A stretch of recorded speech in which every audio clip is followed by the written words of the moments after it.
Hi, everybody. This is Allison from AllyKat Creations. How are you? Please don't forget to like, share, subscribe, and hype to my channel if you have yet to do so. And if you get anything from my work, a connected down epiphany, a mind explosion, a new book to read, a new author to explore, artwork to create, please consider supporting my work. All the links will be after this live is over in the description. Not just my links, all the people that I value, all the people that I watch and support. Maybe Amish mindset and support them too. That'd be amazing. AllyKatCreations211.com is my website. There you get to see hyper-realistic drawings, pyramids, skulls, all kinds of crazy stuff. Go check that out, and I'm updating, hopefully this weekend, my website. I will also be showcasing my artwork at the Maryville Library in Northwest Indiana on the 30th. Really excited about it. So come check me out there from 12 to 4, I believe. Yes. I'm working hard on all that stuff too. I have channel memberships. It's a really great way to give back to this channel, to Freya, Little Thor, and Baby P. You guys get special emojis. I might be switching some of them up, by the way. Hang on to your hats for that one. So I have special emojis, Oracle card readings. When I have raffles, you guys get free entries into them. And 40 gets to work with me, plus all the 3D membership stuff. But the added bonus, they get to work with me. And I'm also going to be, that was a cat hair, by the way. I will be working on episode 3, hopefully also this weekend. I don't know how long I'm going to go tonight, guys, only because I have somebody coming early in the morning to measure my windows. I'm getting windows done, and they got to measure to make them. So, great. Fun times. So I don't think I'm going too late tonight because I do have to catch up on sleep. I'm exhausted. Today was the last day my little babies were in the classroom, and it was crazy today. Crazy today. Hi, Scott. Hi, Ashmaya. Hi, Ivy. Hi, El Sunray. Hi, Charlene. Hi, you beautiful souls. Today was an emotional and roller coaster at school, running around my building like a crazy person. Yeah, crazy.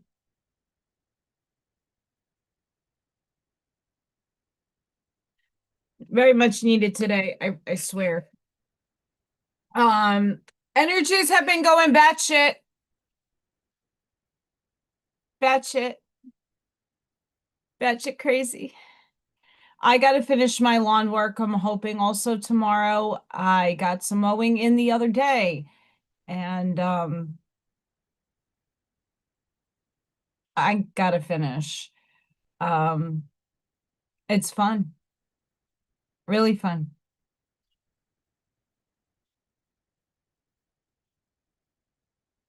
Me, I'm holding on to threads. I need more sleep in my life, for sure. I have to finish putting together the teacher and paraprofessional presence that I got everybody, and I'm going to try to make something for my principal, my assistant principal, and the dean in my building. Just a nice way to say thank you. Um, busy, busy. No little Thor. I haven't seen him since that random day he came. The excuse me, the birds have been eating all the cat food. Baby P is coming. By the time I get upstairs after filming a video, a book reading, It's not, it is a never ending story. The yard work is crazy. I have to get back to Home Depot to get more weed killer. It is working. It worked. There's still little patches of poison hemlock. It is an infestation beyond belief, and it's not safe for any, even the animals, it's not safe for them either. So I have to kill it. Um, doing my best to do that. I also have to finish my course. There's so much going on in Allison Land, and I have like a week left of work. 1 week. And then summer vacay, which is not really ever a vacay because I need to figure my life out. Yay. How is everybody? I also am apologetic to not getting a Freya video. Freya Friday is today. Happy Freya Friday. Freya this morning was just sleeping on the beanbag. It's rather boring if she's not awake or being super cute. And I kind of leave a little window for baby P to come. Sometimes baby P does come early in the morning. Didn't happen. And then I had to grab all the fun end of the year cool things for the kiddos. We celebrated, we had a little pizza party in our room. I made them crayons. I had given them little hat bands and little diplomas, little achievement awards for the kids to take home, and mommy can put that on the refrigerator. Crazy.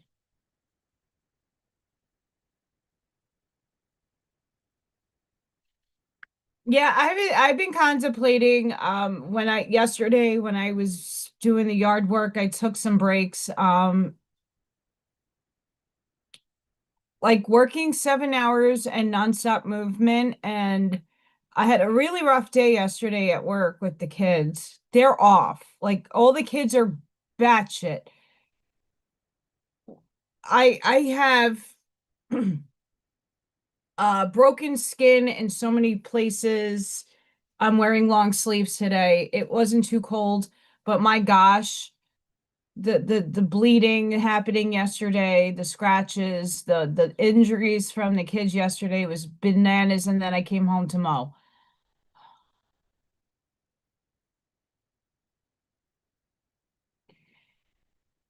Yeah, I have to. So, like tomorrow morning, what I got to do is I have to literally take everything away from my four windows, which is that's like half my kitchen and my living room, and compress it into the middle, which is good because I could start, I do clean and I do dust, but like, let's just face it, not everything.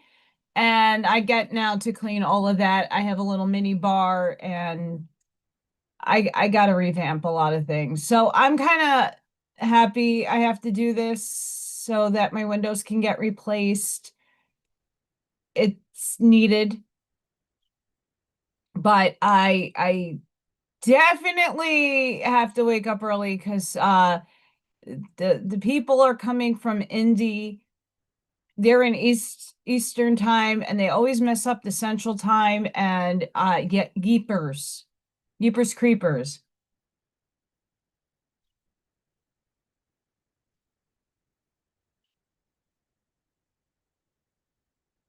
Have a good one, Ivy. Thank you for popping in.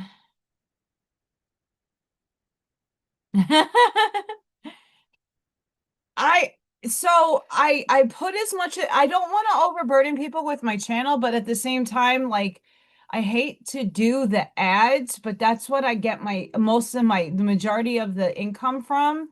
It's cents, guys.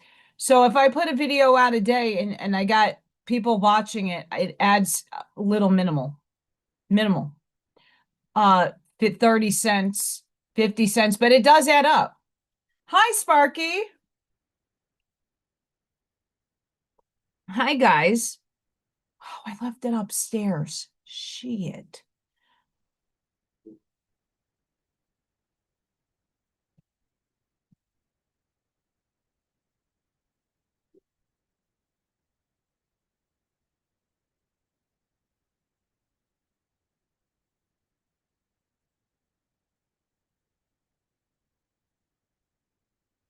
Thank goodness.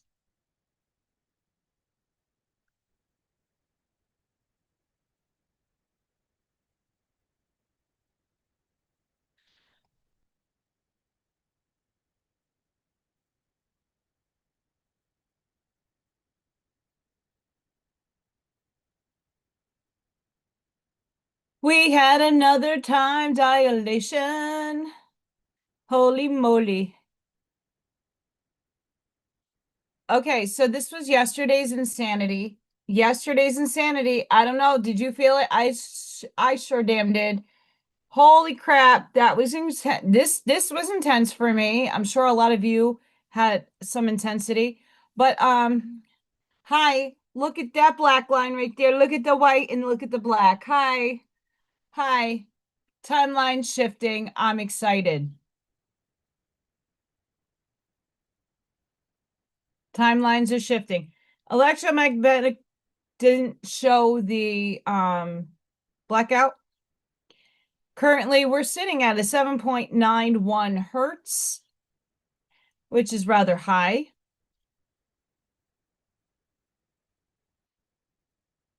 Hi, Gwenly.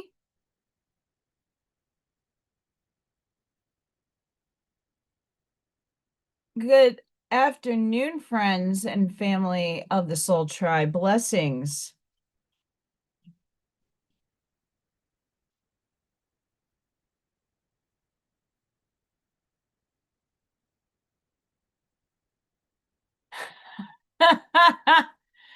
Yeah,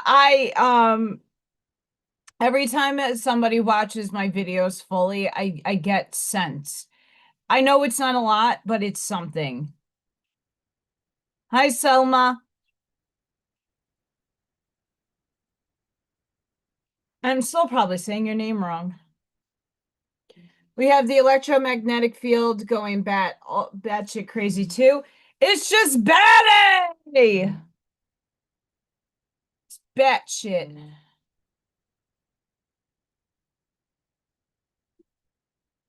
Hi, V Flower. Blessings.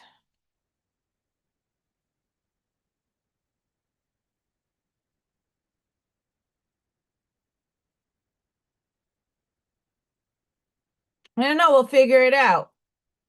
But first, we're going to read some stuff.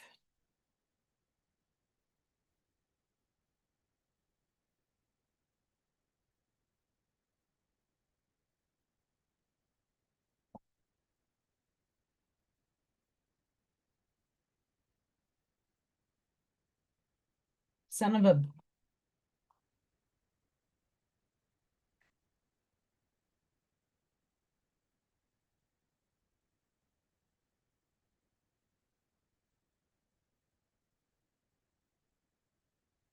Ooh. Sorry, guys. Anything with music, it's a no.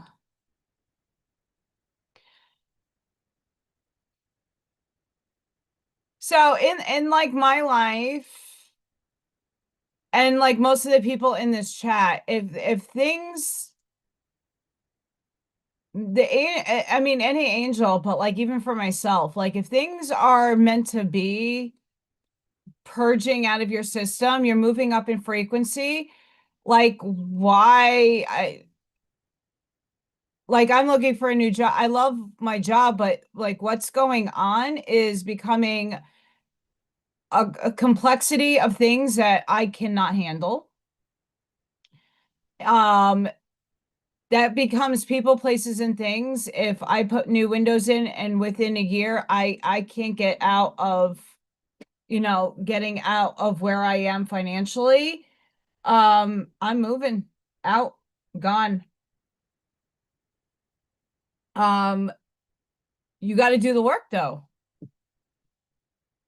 You have to ask yourself if this if your boss or if people are making assumptions, people are abusive verbally, or they're making assumptions that are not true, or they have no picture, they make their own stories about the things. Guess what? Bye. Don't have time for it. And then you figure it out. Chicken! Buck, buck!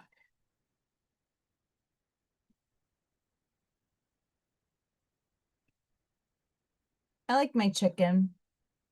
Chicken buck, buck. What I was going to share before the music and the insanity. What does the happiest version of yourself look like? Take other people out of the equation. Just you. With details. What's around you? What do you picture yourself doing? Haven't I been asking you all these questions the last few weeks? How do you look? What are you wearing? Put yourself there. The absolute happiest, most fulfilled and peaceful version of yourself. Take yourself there right now. Close your eyes. You'll find that when you picture it, the energy it draws up through you. Embrace that energy and ride it for the rest of the day. You got to feel it. Eventually, you'll find that much of what you pictured, you already are. This was a beautiful source message. I also want to say happy, and my friend, my best friend, my soul sister in New York, Brooklyn, she doesn't watch, but happy birthday, Miss Lady Katie. We love you. Soul sister in the background, ninja style.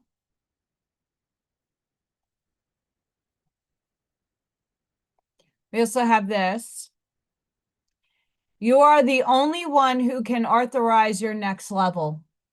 No mentor or method will do it for you. The permission you are looking for lives inside you.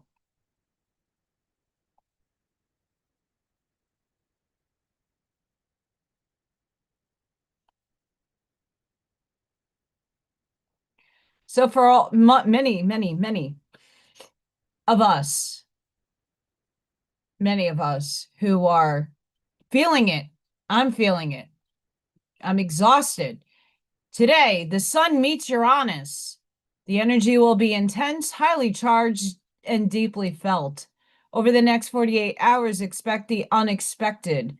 Clarity about something that has been confusing you, a message you have been hoping for, a sudden realization that changes everything.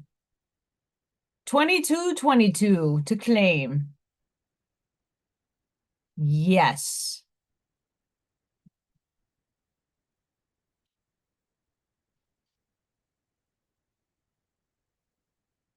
We have Sun conjunct Uranus Kazemi.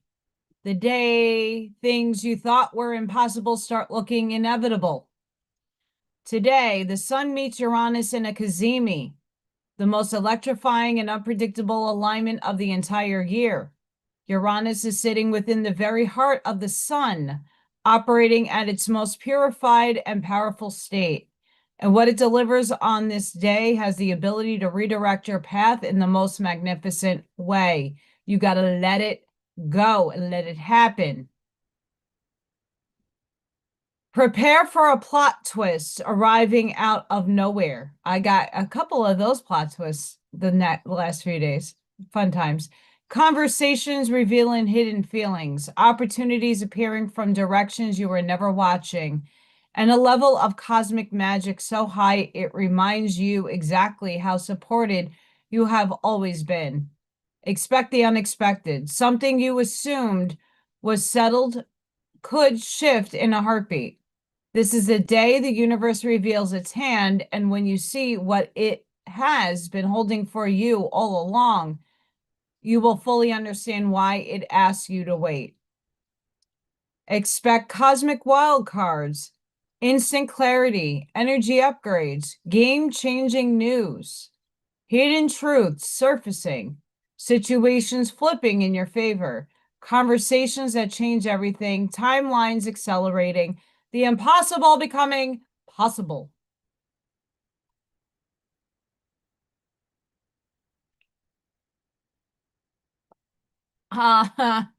Yeah.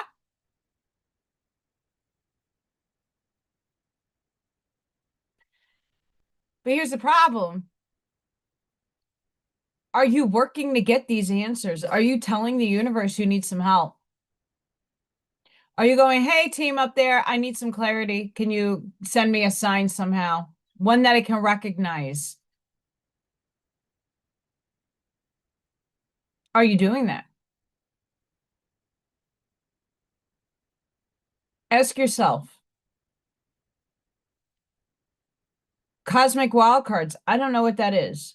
I've been waiting for wildcards and the light to shine, and I have to make it shine for myself. I just can't. I go with the flow of the universe and life. Wherever life takes me, I just flow. I'm not feeding energy into the past timelines, the dead, obsolete past timelines. The old self, the version of me that people think they assume they know when they don't. Gotta let it die. And my moon is in Gemini. Fun times. Fun times.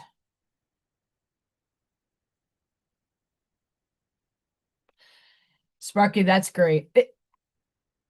The moon will remain in the void all day as we build towards the first quarter moon activation tomorrow. The emotional limbo is helping us to find a new middle ground, as uncomfortable as it may be. Venus squares Neptune, creating distortion and confusion around our wants, needs, and desires. The sun conjuncts Uranus for the first time in Gemini, which will bring breakthrough moments in our thinking, understanding, and expression. We have to challenge the old ways of thinking in order to create a different reality. Let's reread that. We have to challenge the old ways because what doesn't work needs to die, transcend, transmute, alchemize. The old ways of thinking, they're not benefiting you and they never have. They only have in the old paradigm. You're moving forward. In order to create a different reality, Mercury and Saturn work together to organize our thoughts and focus on what's real.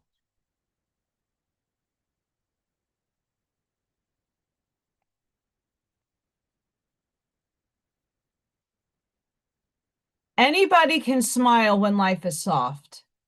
Anybody can act good when everything is going their way.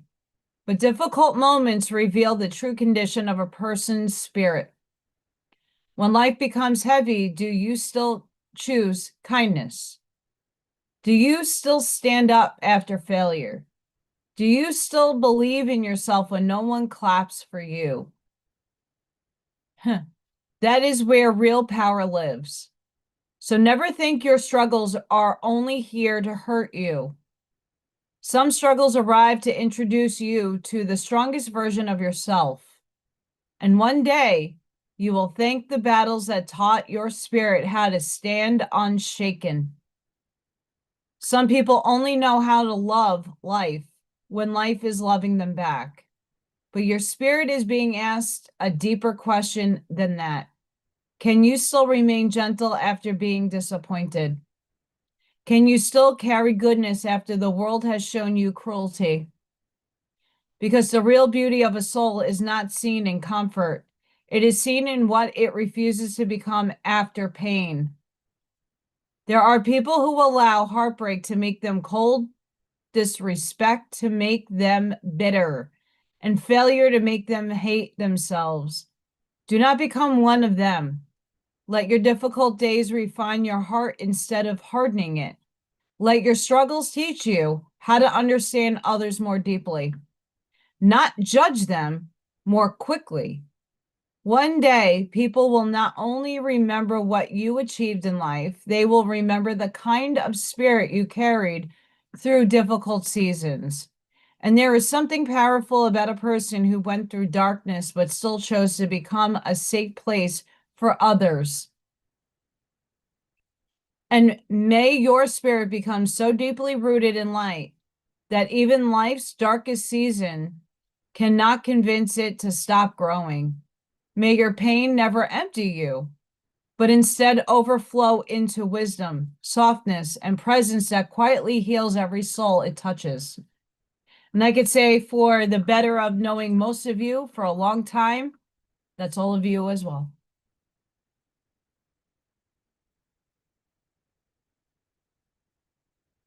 I know a lot of us in this chat have gone through hell.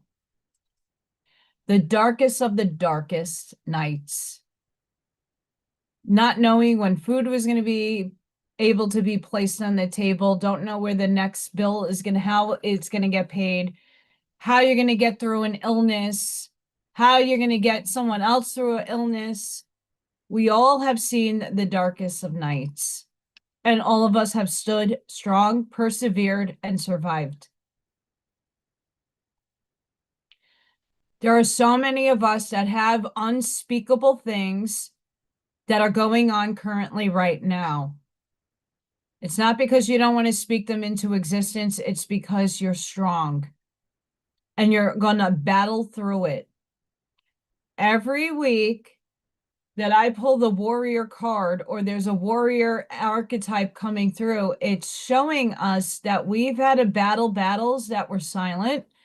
We had to choose between collapsing or standing firm on the ground. A little weathered, a little beat up, but we saw the next day. And you're all honored for that. And I'm very proud of all of you, for those of you who recognize and resonate with the words that you're here breathing, and circumstances don't need to be the best, but you're alive, and that's a gift in itself.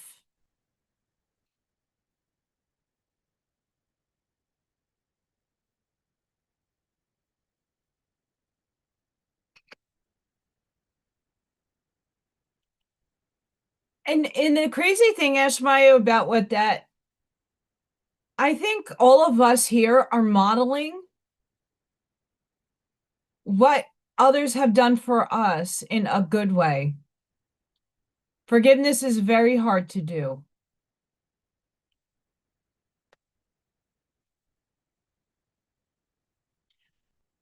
We as a society have been programmed to always go into the negative first. We've been always programmed to think negative and to look at the negation of things instead of saying, okay, I choose to remember the goodness of others instead of the atrocities some people have, distilled upon me or accused me of doing that I didn't do. And they build up a story, they build up a framework in their own minds, a fantasy land, that they're just going to run with that story. They're going to run with their perception. And I can't change their brains. I can't change the way they think. I just know that I don't remember them in the harsh, nasty, abusive way, using me way. Hi, Kathy. I remember people for the good. And those who really, really, really hurt me, I don't have to worry about it. Upstairs takes care of that. Karma is a see you next Tuesday.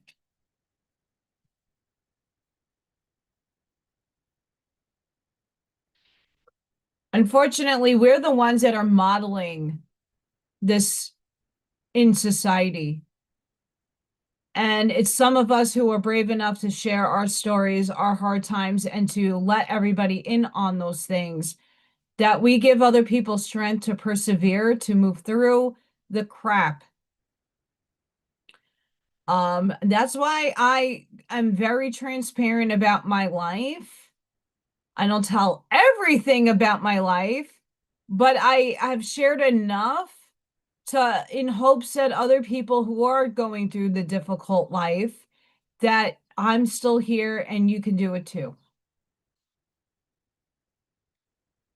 And I know that for a fact on many accounts because I get people that just reach out privately to me to share those, private stories with me. And they have written me that I inspired them to just keep breathing, living in the moment instead of future forecasting shit that they don't think of themselves to collapse.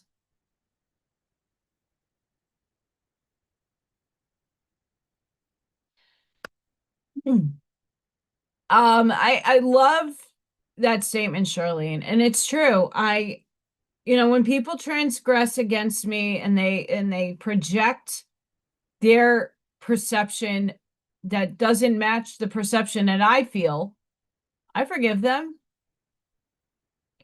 I don't hit under the belt and rip somebody apart. That's what a lot of people in their defense try to do. They try to lower your vibe. They try to rip you apart into pieces. And for those that have like surrendered their vulnerability to another person that rips it apart, be the strong person that you are and say, well, that was an old self. I'm not that person anymore.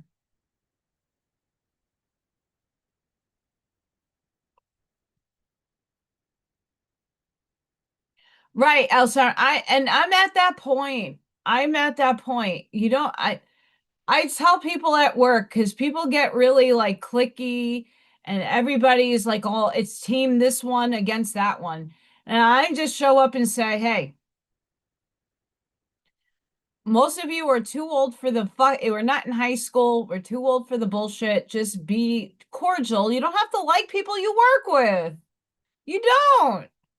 Just be cordial and respectful. That's all. And if they are projecting their bad day onto you, just smile and give them love because they're lacking that in their life, or something in their life is going wrong and they don't know how to vent it out properly, and just love them through it.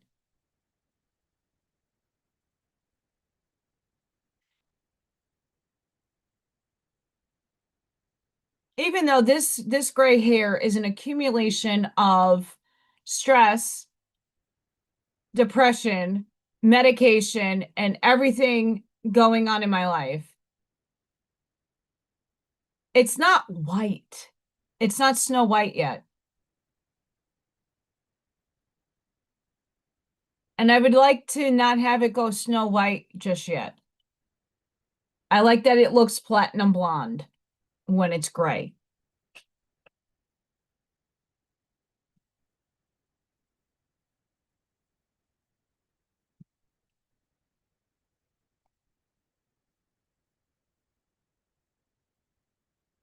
The universe is saying Uranus, Cazimi, and Gemini is bringing major nervous system and mental energy shifts right now. This transit can feel like sudden awakenings, rapid thoughts, emotional detachment, brain fog. I've been in that too. Overstimulation, that now this is hitting the kids, the overstimulation, vivid dreams, and pressure in the head, neck, or jaw. Gemini rules the mind and communication. Uranus brings disruption, truth, awakening, and change. Together, this energy is breaking old thought patterns and exposing where people are still living through fear, conditioning, and mental loops. Yes.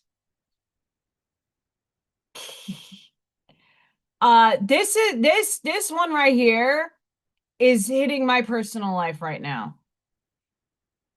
Pretty much. The mental looping.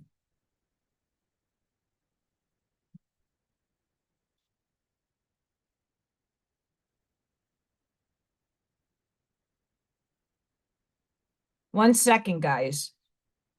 I'm gonna mute myself.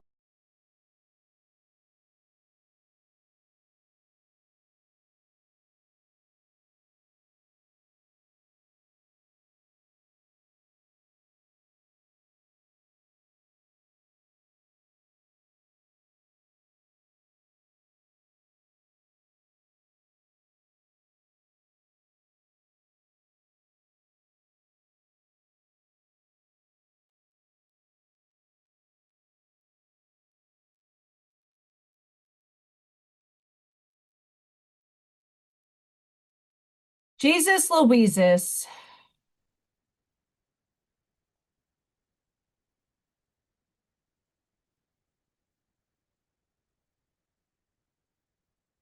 There we go.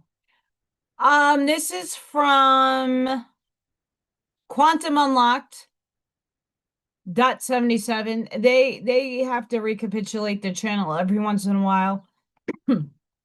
Your future self just sent this. The last activation before total transformation.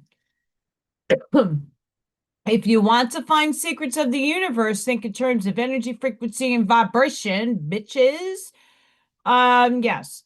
This is a really good video for anybody that's like in liminal space, like I am right now, and have a good dinner, Charlene.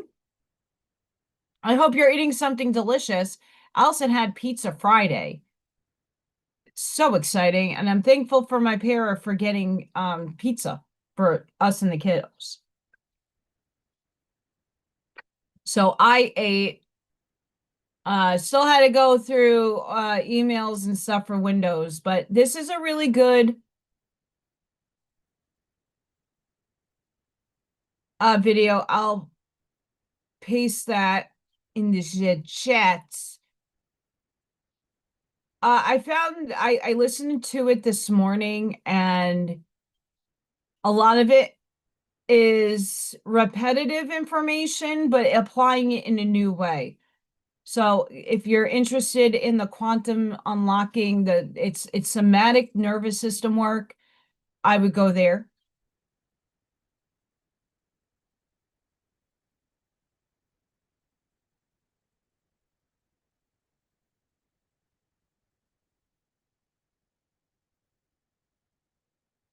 And something I do want to talk about tonight that's been of a high interest, Ashiana Dean, the Voyager books.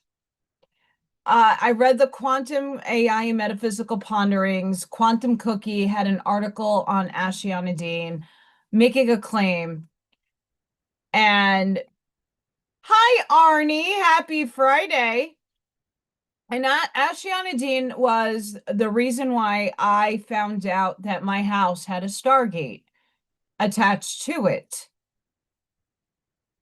that I lived on one. Ashiana Dean is coming. She, like, her work resurfaces every few years. It's like it's a wave. Not all of her work do I agree with, but a lot of it I do resonate with. She's been publicly scrutinized, and she's never really made a like a Bashar name, and people, pew him too, and I get it. I'm not a fan of some of the things that man has said. Bashar, not Daryl. But this is a part of Ashiana Dean's work. The structure of Cathara level 1. So she's written the Cathara work, from my estimation. 12 tree grid core scalar template. And this is how I know it's her work, because I've read her books. Right, so when we're looking at the Holy Grail and the Templar Knights and all this, there's like other adjoining allegorical meanings to a lot of what people have put out. So here is number 1, Parallel Earth, Theta Orion, GSG Mercury. Can I scrollers? No, it won't let me scroll these. Density 1, 2, and 3. 2, Inner Earth, Epsilon. 3, Earth, Venus, and Alpha Centauri, right here. 4, Sol, Sun, Nibiru, Nibiru R, Mars. Dimensions 4, 5, 6. Density 4, 5, 6. Dimensions. Density 1. Dimensions 1, 2, 3. Density 2. Dimensions 4, 5, 6. So 5D, Tara, Alcyone is Tara, Pleiades, asteroid belt, Meldeck, density 3, dimension 789. Sirius B, Procyon, Sirius A, R. This is 6. 7, Arcturus, Omega Centauri R. 8, Gaia, Orion, Gola, Minnetonka, Alnika, Orion. That's where a lot of your water beings are from. Andromeda, Mirak. I need glasses. Lyra, Vega, Pluto.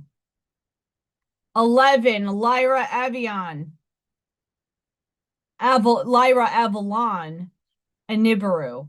And then we have Arimatea, Lyra. 12 primary stargates of the Universal Templar.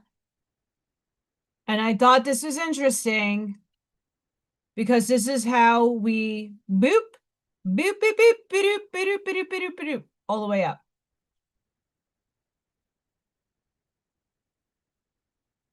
So let me know if you have read Ashayana Dean's work.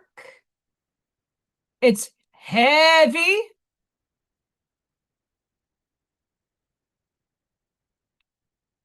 So you got to look at the esoteric Kabbalah. The Kabbalah structure is used in a lot of different people's work. It's not just a joint to Kabbalah. And I don't really think half of their work is off either at all. Hi, Stephen. We were told his story. His story. They tell a vision.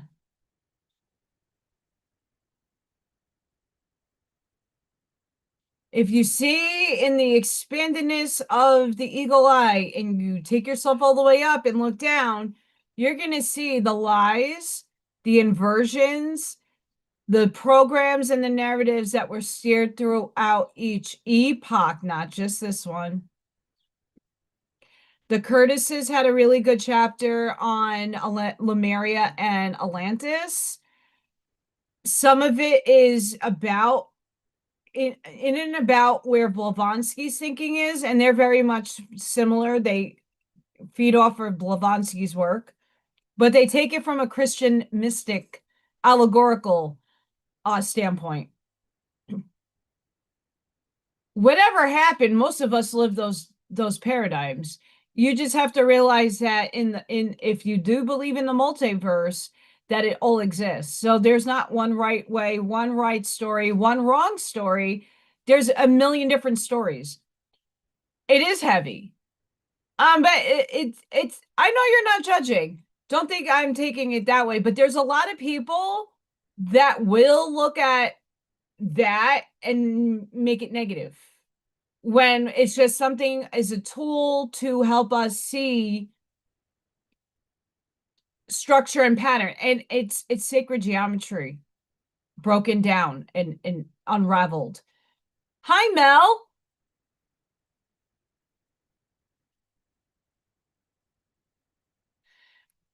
Mel, let me tell you what. I was introduced to Ashayana Dean's work in 2002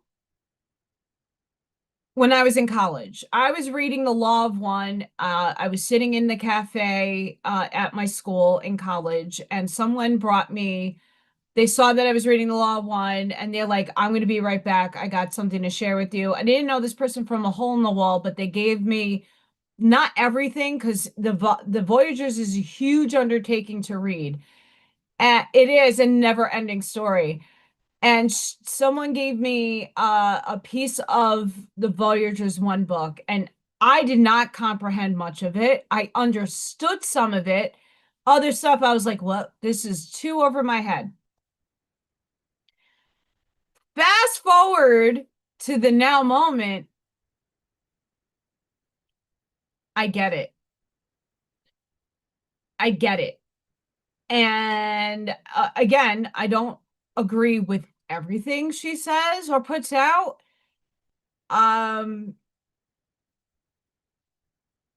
She also channels, but I'm mixed in with her group for some reason. I mean, my house was in her book, her axle-tonal line book. My house, my address aligns with her coordinates. And it made my whole life make sense. Why I was seeing aliens, shadow figures, angels, demons. Probably I've seen the devil itself multiple times.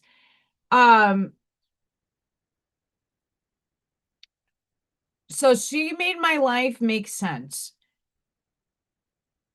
And that was just the start of it all. When she's telling the story about creation and the different races, there is some truths to what she is saying about the hybridized races. Not all reptilians are evil. We live in polarity and duality, so it has to exist. It's a law of nature here in this reality. There's no way around it. Your free will choice is whether you're going to feed the paradigm, what paradigm you're going to feed. Are you going to feed negativity or are you going to feed the positivity? Are you going to be able to balance it out and alchemize and transmute where you see fit in your life, in your lived experience? So there's really good stuff that she's put out. Again, it's heavy. Like the Law of One is not, oh, that book also is not easy to read. Ra isn't the easiest channel through Caller Rockard to understand and comprehend. Some of his concepts it mind bends. It's mind bending. But once you get the gist of the work, it becomes easier as time goes on to comprehending it a lot more.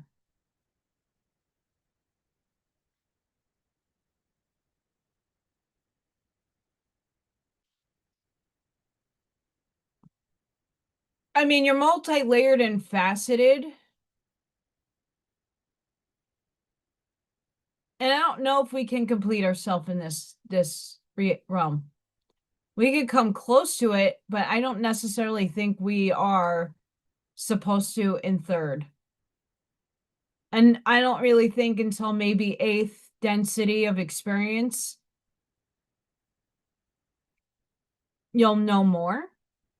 But you don't know the totality until you merge back with the all that is. And I say it that way because the all that is can be whatever you feel that it is for you.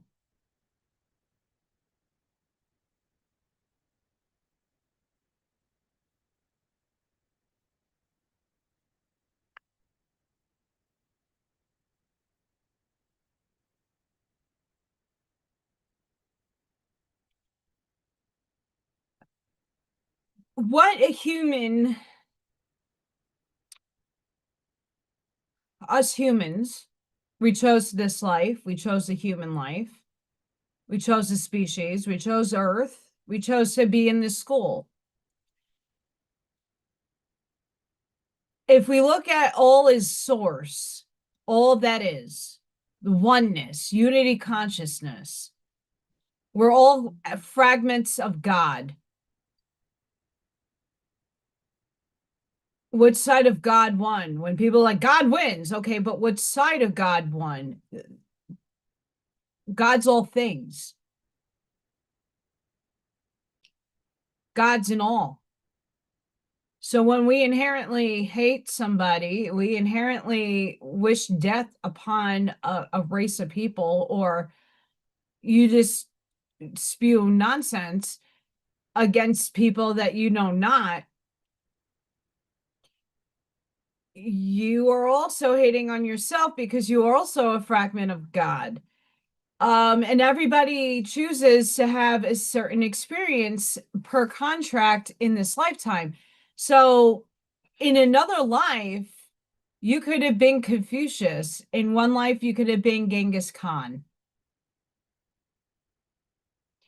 The Urantia book is a very interesting dynamic where it's giving you this concept. The bestowal of Michael, Archangel Michael, they claim was the soul inhabiting Jesus. That's their claim. The thought adjuster is your higher self, if you read the book or listen to me read it for you. Yeshua wasn't just a component of Michael's soul. It was a component of high ascended masters, including a higher proportion of Source itself.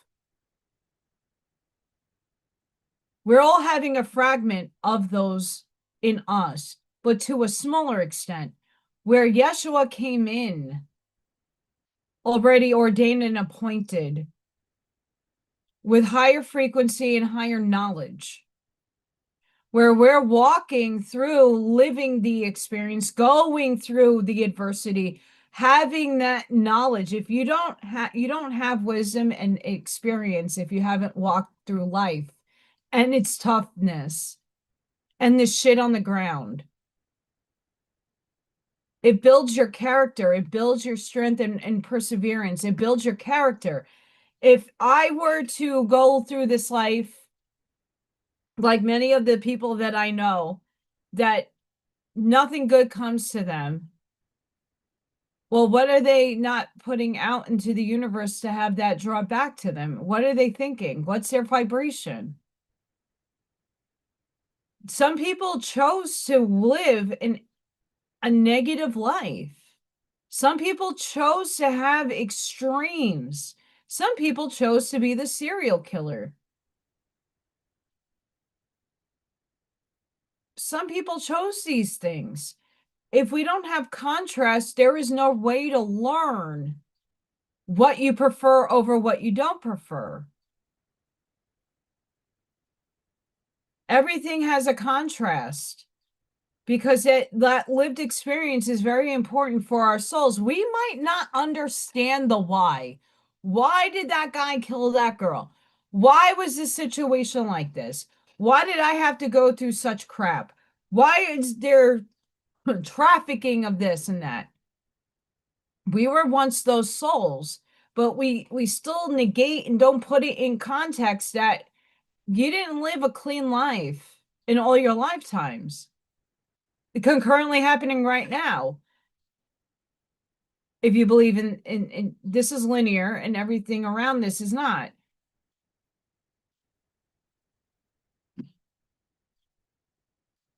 There are some lives you were the murderer, you were the evil person. And even in this day and age, I am the devil to so many people in their own damn stories. It's sickening. That's how they perceive me. They don't see my heart. They don't know my heart. They think they do, but they don't. They don't know my intentions. They dictate in their head a story and a fantasy and write that story for themselves and loop it. But I'm not worried about other people. I'm worried about myself. And I could tell you right now, Stargate Trinity 3, or no, it's 4 that I lived on. It's the Anu branch. My up there gave me one of the names that I was, and that's Anu. Anunnaki can be good or evil. It's a perception.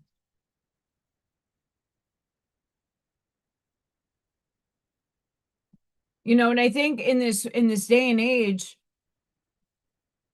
we tend to, the insecurities that we have all grown up with or have or healed. There's millions of people out there that are still going through that similar stuff. We have to be the role models for that. It's insane.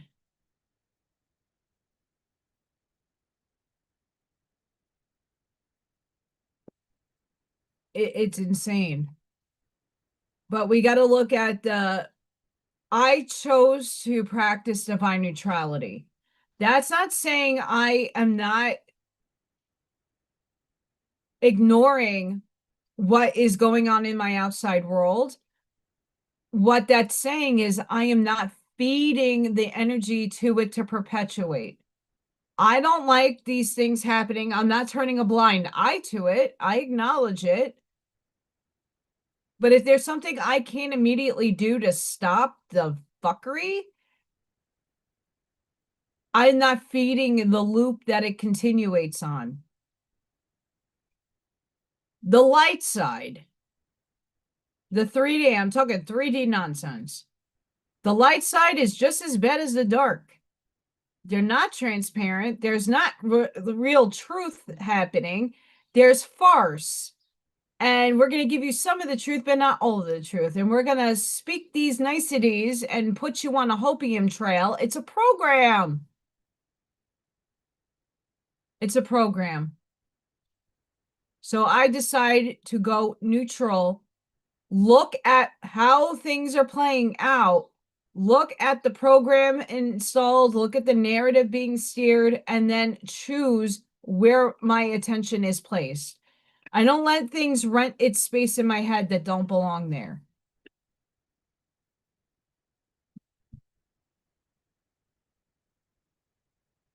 Right. The warrior in the garden, you got to know, and this is the archetype last week. This is what the cards were staring us last week. You got to know what battles to fight and what battles to walk away from. Where you're going to expend your energy and send your energy is where it's worth fighting for. What is not going to win you any battles or wars is something you can't win. And you already know, and deep down inside of you, there's certain battles that is not worth your energy or time or having it rent space in your head. It's just like, I rather sit here and look at how I can improve my life, what I can do to improve my life, what steps do I need to take to get to a better life, and actually put action into motion to get to there. Not wishing upon a star and thinking, oh, the aliens are going to bring this beautiful world to me. That's not how it happens. It might happen for 5 people on this planet, but not everybody.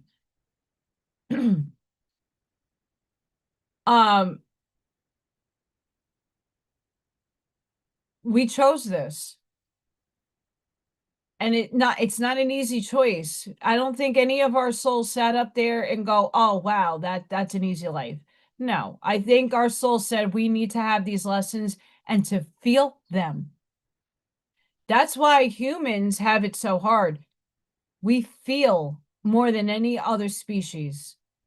They feel differently. We are living through the choices that we make.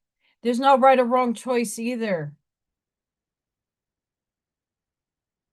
Your soul needs to go on a journey. You're not told what that journey is. You just walk and wake up every day and breathe and allow the universe to flow. And whether it's a bad day or a good day, you're flowing and walking through regardless. So give yourself kudos and a thank you every day that you wake up with a breath. And when you transcend, you'll know more of the bigger picture. Right now, you're limited. We all have a veil of some sort. I don't know anybody that doesn't have some of us have less of a veil. We are veiled for certain things, but there's a lot of things that we see. I can tell you the other day, sitting here, going through other aspects of my life, introspection, and going, and then starting to see things glitching in the matrix, glitching, pixelating in my eyesight. Now my eyesight's going bad, I'm not gonna lie, but blurry, fuzzy, not glitching, not pixelation. I mean, looking outside the window for little Thor, and I see everything pixelate. That's not, what is that? I got some glitches.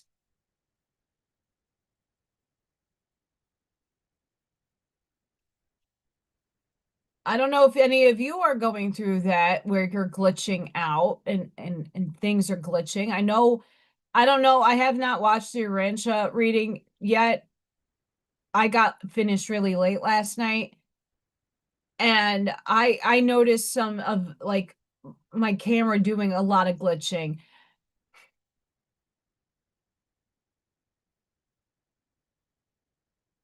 So this week has been a very, and I'm going to only bring this up because a lot of you have been on this journey with me from the beginning of my school year.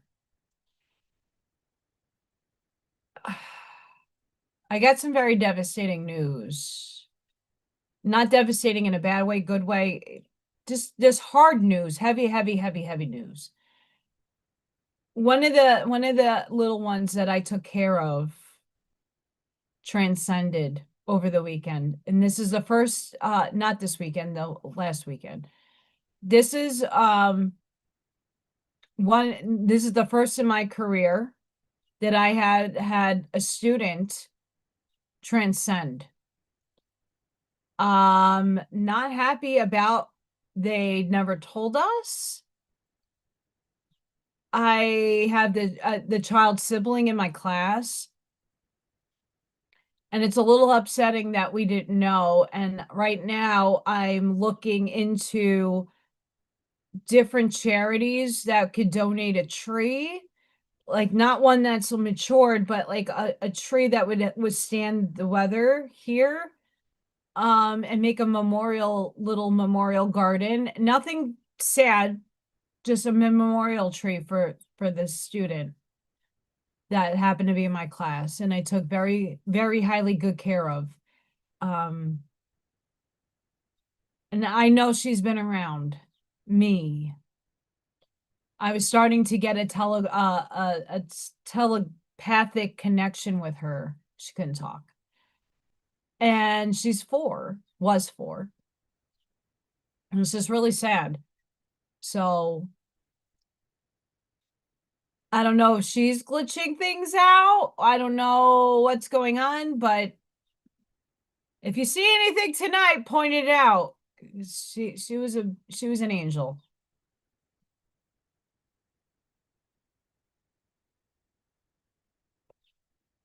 I'm not sure, Stephen. Not sure.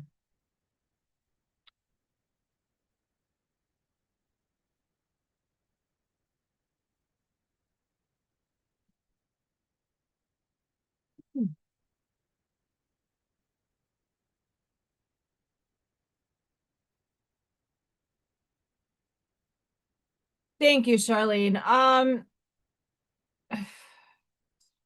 It's a complicated situation. I'm very happy that she transcended with her family, that it wasn't in my building and with me witnessing it. Sibling didn't say much, and I don't know if that was prompted, but it's sad. It's really, really sad. But she did I did get a little message from her. She is like affirming for me that there's mission spirits on this planet, especially children that go out early and transcend early. Their mission was selfless. They chose a very difficult body. They chose extreme circumstances in order for everybody around them to have compassion, to teach a major lesson to a big group of people that you need to have compassion and love, patience, and insight.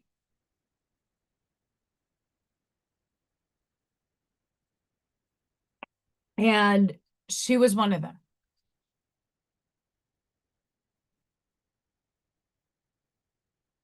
She was definitely one of them. And she's going to be so missed. But I have her little sibling in my class. And we start again in August.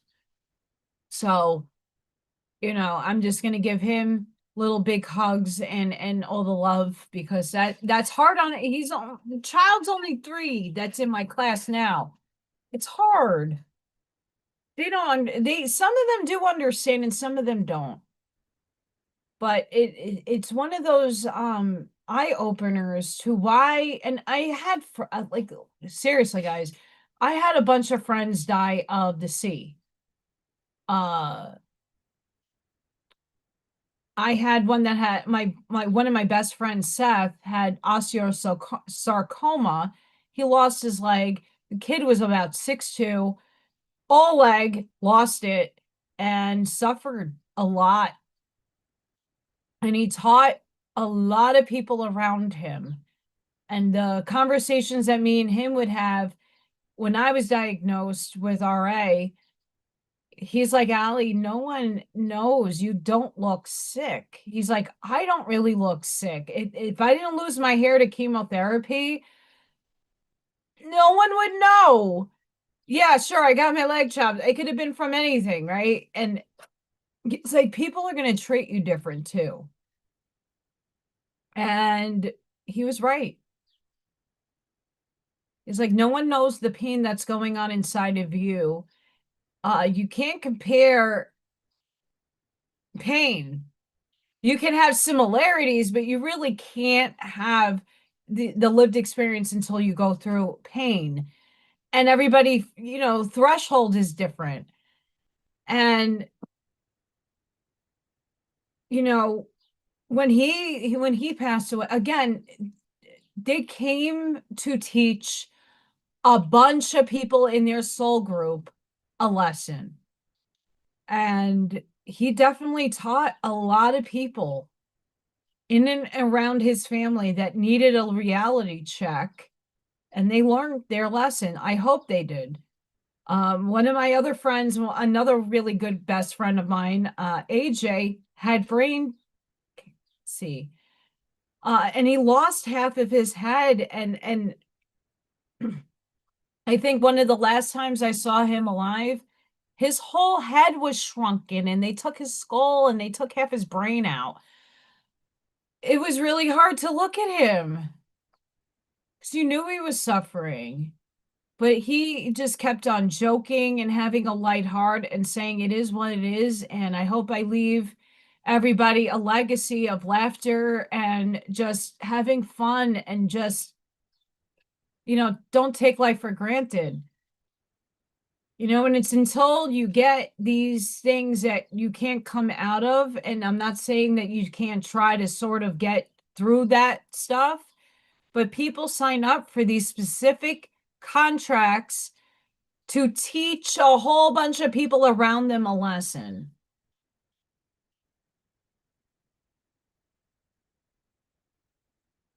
And I'm sad to say I had too much loss around me within my short amount of lifespan. And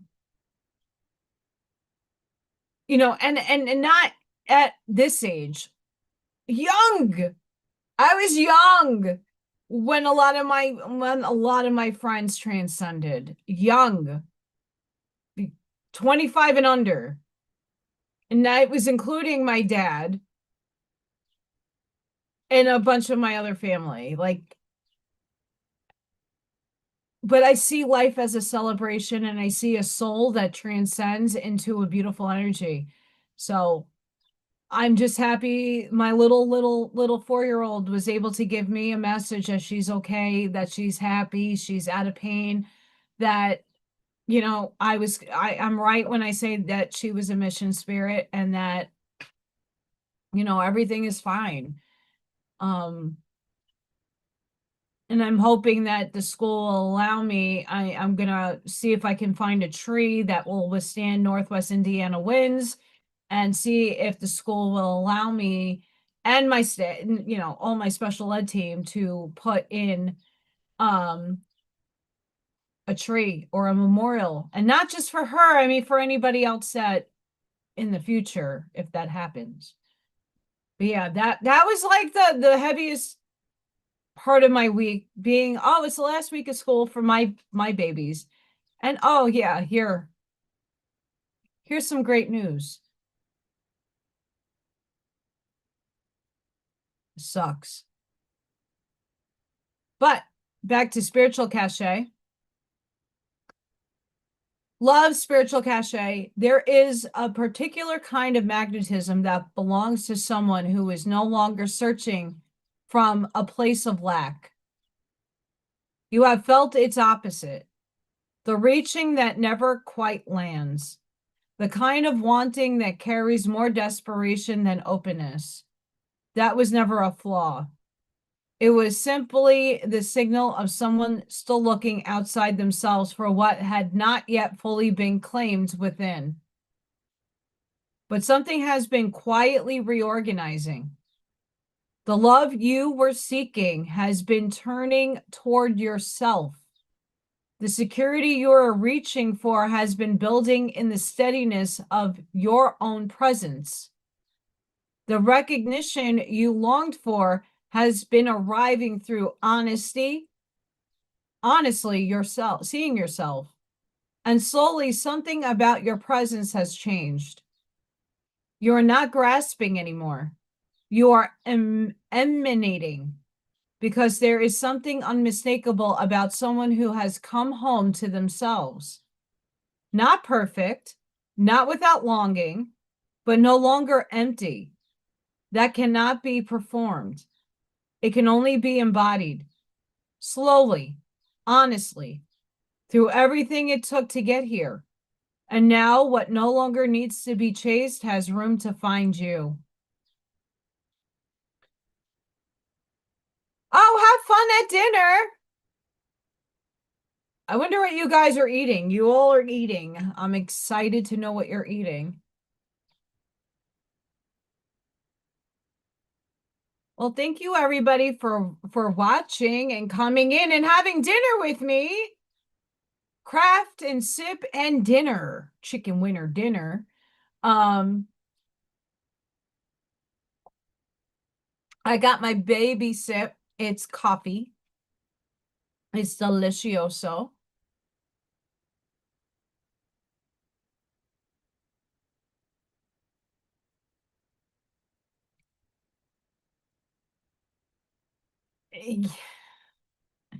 Yeah, don't hurt yourself, Ivy.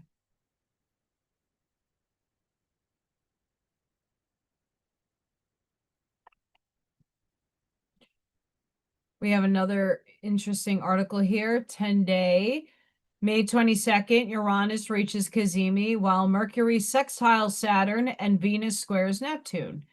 You may notice emotions running higher than usual in the days surrounding this alignment, and dreams leaving an imprint so vivid they stay with you. Your phone may light up with messages from people you least expected to hear from, carrying words that feel divinely sent. Downloads may interrupt your thoughts mid-conversation, and repeating numbers increase so rapidly you lose count. Something you have been hoping for, wishing for, or dreaming of may refuse to leave your awareness no matter how many times you try to set it aside. And that persistence is the universe saying every channel it has to communicate directly with you. Goosebumps arriving at specific moments. The same name appearing repeatedly, song lyrics echoing, exactly what you are feeling, and synchronicities increasing with the frequency that removes all remaining doubt are all signs that something divine is communicating, and what it carries is too important to be missed. These three transits are working together to awaken your deepest knowing. Stir your longest held desires to the surface of giving you the wisdom and words needed to know exactly what to say, what to do, and what to change from this point forward. Karmic cycles are completing around this time because something sacred is ready to begin, and the universe is making sure you are fully aware of it and ready to take action.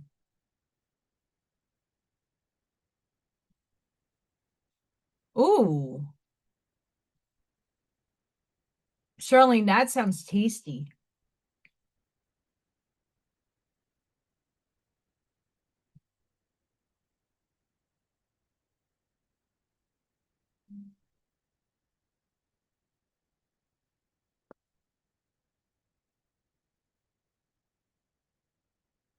Hmm.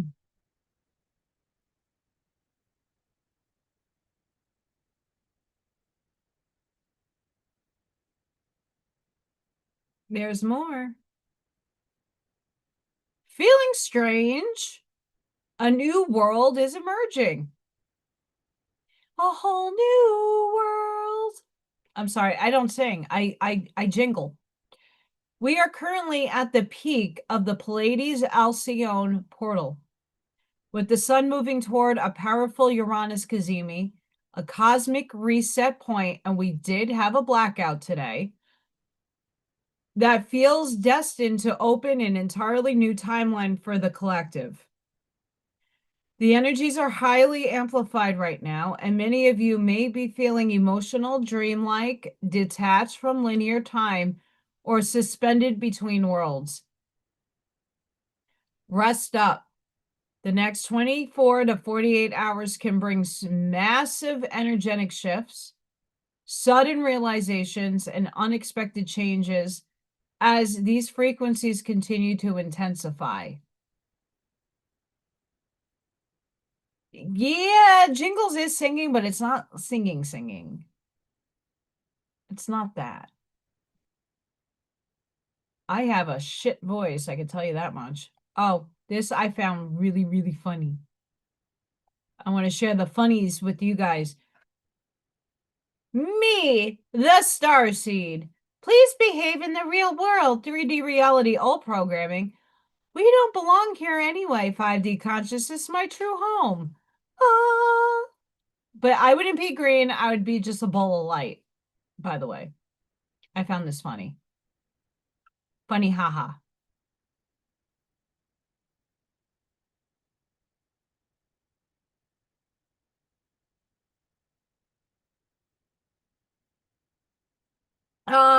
So I read this book on the channel, and it's something that the Pistis Sophia describes standing the ability to exist simultaneously in two worlds. Feet on the ground, head in the divine. That's the exact state Jesus was in during the transfiguration. Not a miracle, a demonstrated skill.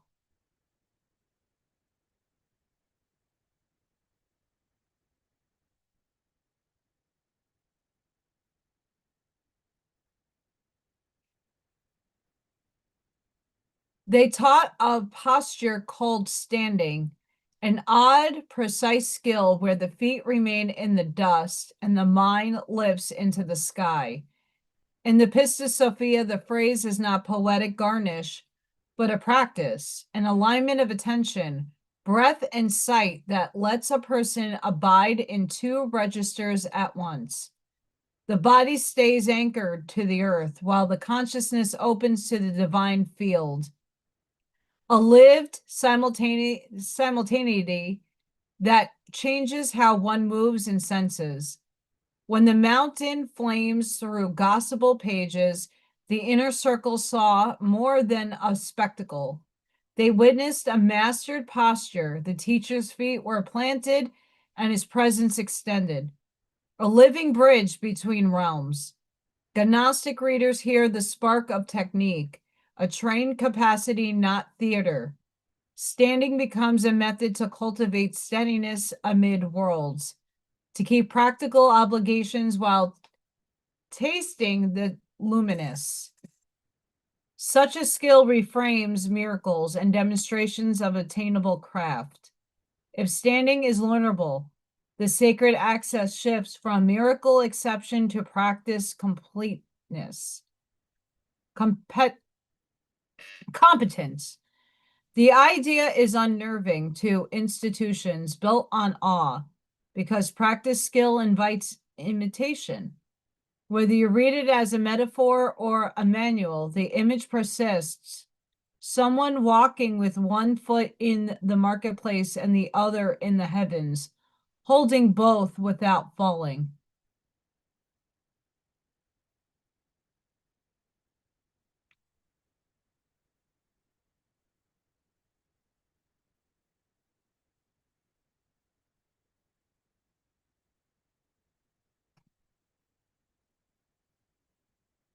Sure, Gwenly.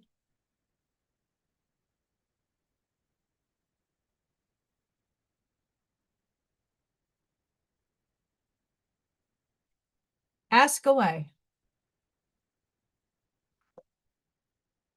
Charlene, if I had coffee, I would have spit it out seeing your comment. Actually, I'm going to say this, that if we're going to, the 6 feet thing is not a bad thing, by the way. Most people's magnetic fields are 6 feet.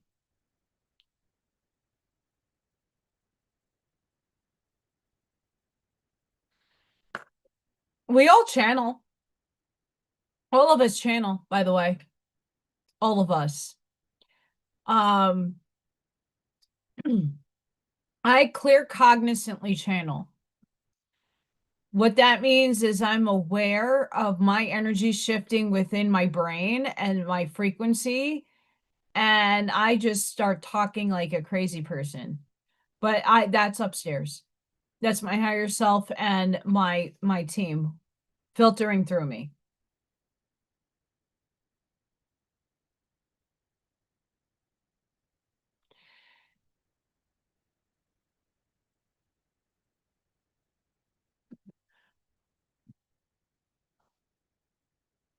Yawn. I hope so too.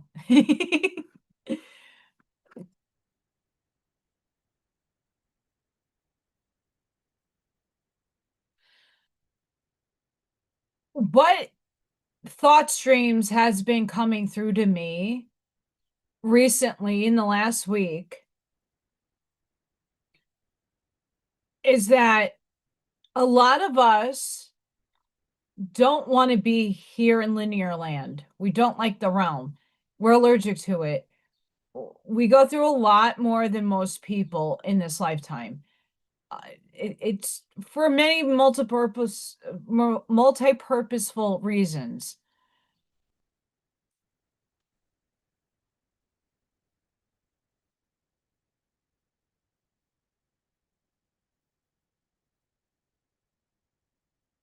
Ah, hi, Eddie.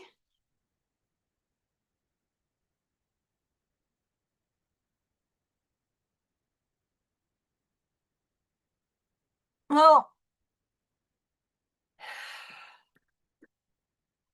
hi, Archangel Azrael. I am dual Archangel Gabriel, fractal, and Archangel Hallel, fractaled. Welcome. I'm both embodied. I get that. I totally get that. It depends on which density and dimension your higher self is speaking from. Right now, I'm merging with 7 density higher self. six density, higher self merged already. Hillel has been at the helm of my shadow work since I was born, a protector, but the adversary in my life. And Gabriel kind of started flinging that energy in the last 4 to 5 years. And then I have Sandalfin that works through me, and a bunch of the other ones that like come and work with me, through me, but not a mainstay in soul experience.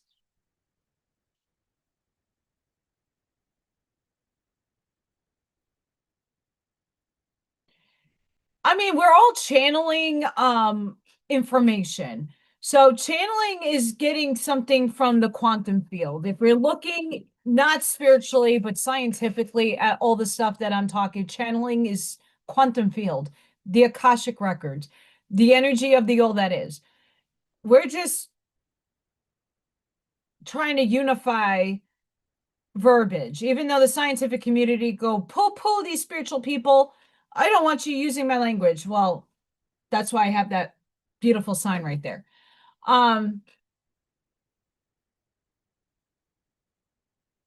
Yes. Yes. There are many of us on that scale. Not everybody is on that scale. Um,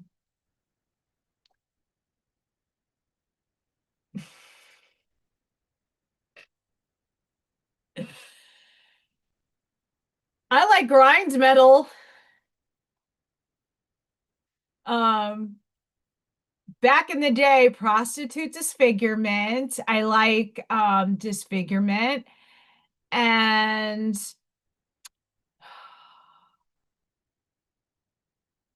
I like Nile, fecal corpse, cannibal corpse, deicide. I met a lot of those bands too back in the day.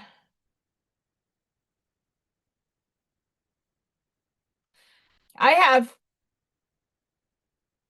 I didn't get much into the angel stuff, to be honest, because I was not necessarily in a religious upbringing um at all.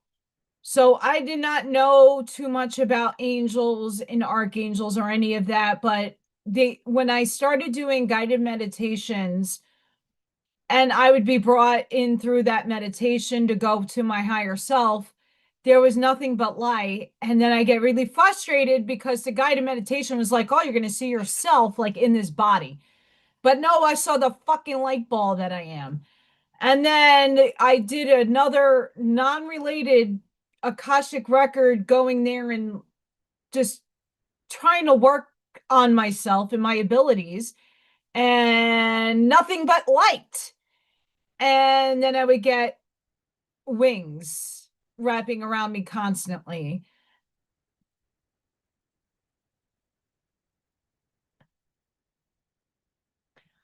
Mister, I got to sit on Peter Steele's beautiful rendition of his bench in Brooklyn. Love Typo Negative.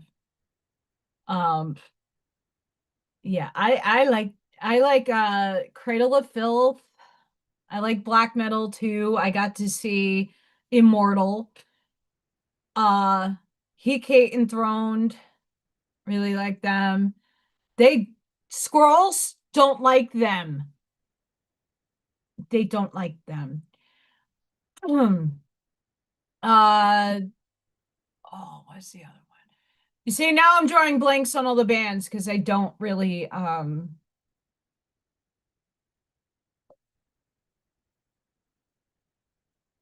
Nox Arcana I like. Wolf Moon's a good cover.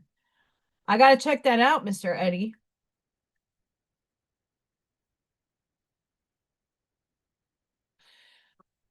So here's another facet of Tool. Hello. I got through art school with Tool, high school and art school with Tool. I'm a metalhead.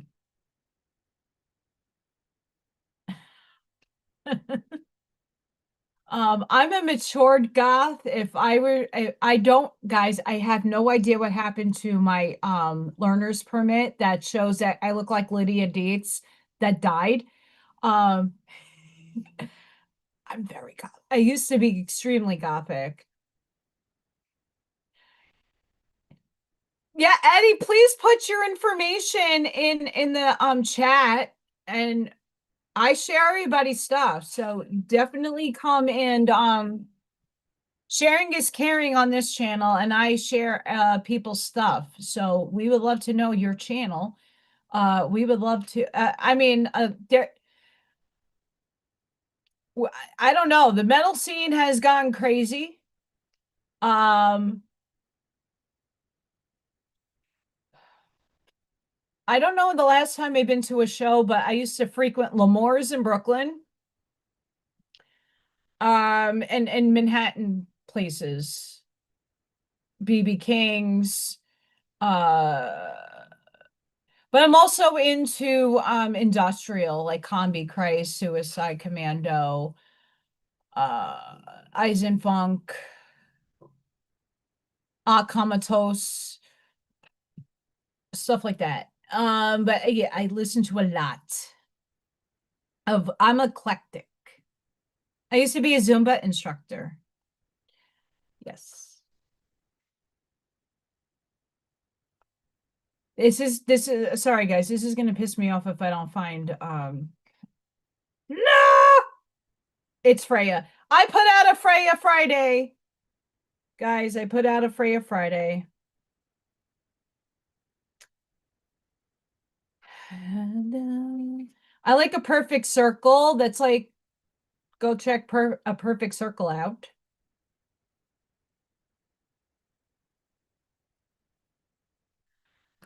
I like the Norse folk music or Druna.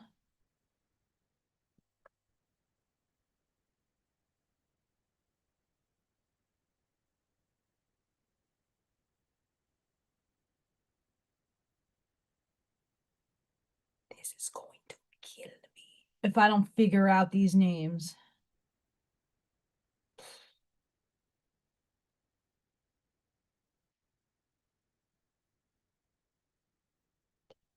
Yeah, I got to sit and have a shot with Mr. Glenn from Cannibal Court. No, Deicide. I had friends that used to be on the venue for major bands, and I got to be VIP because they helped set up equipment and be support and merch support.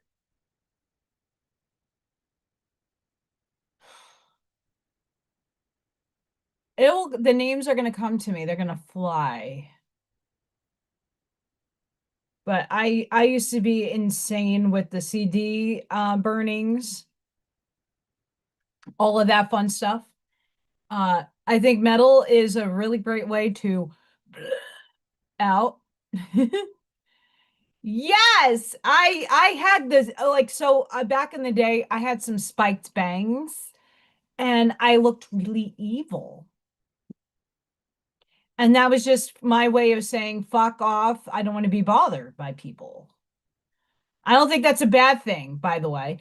A monomarth, behemoth. There's some monomarth I like. Limbonic art I like.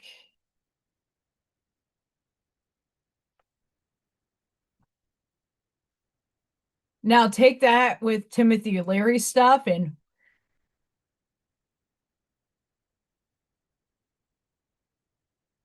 I was in the industrial raver scene at QXT's in Newark, New Jersey.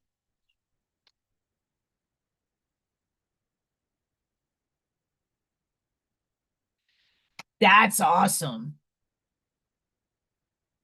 I can't play an instrument besides like a wind chime. I used to play trumpet. I sucked. Um, I used to dance, like be a like a ballerina.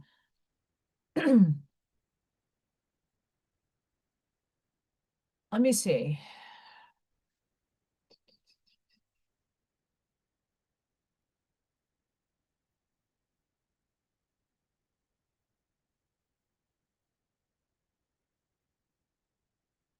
I don't think I have anything of my spikes. Oh my goodness, I don't.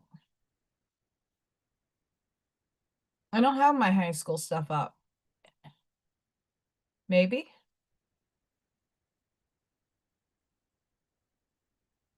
I'm looking.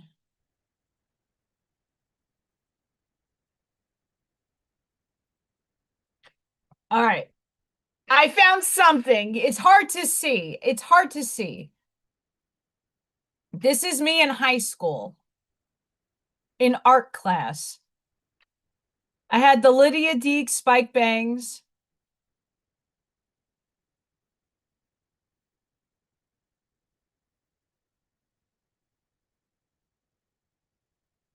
Yeah. Have a good night, Charlene. We love you. Thank you for coming on and giving us chicken and batty and flamingos and monkey butt.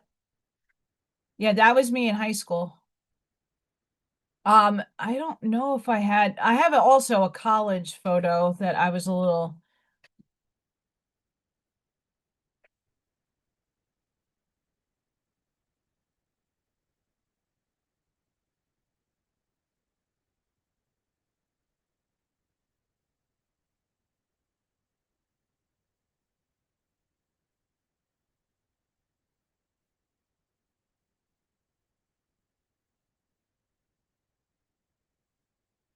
This was me when I was transitioning my hair, and that's platinum blonde, by the way. This is gray. Um I was going to this Manhattan to see something at the Gramercy Theater. Uh I saw so many damn shows. I saw Slayer, God Hates Us All. That was wild. I was from all my friends that went with me, I was not allowed to pit. Not allowed at all. I was not allowed to pit at that show. That was at the Roseland Ballroom. I saw Slayer. Um, yeah. I don't have many of my other like high school stuff up. But I was super, super, super, super ridiculous goth back then.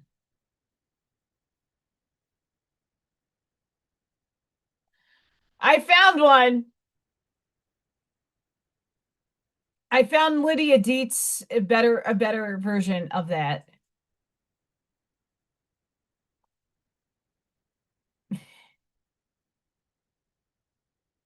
Yeah, I don't I am a very big opponent. I love doing Timothy Leary stuff, and I haven't done it in forever.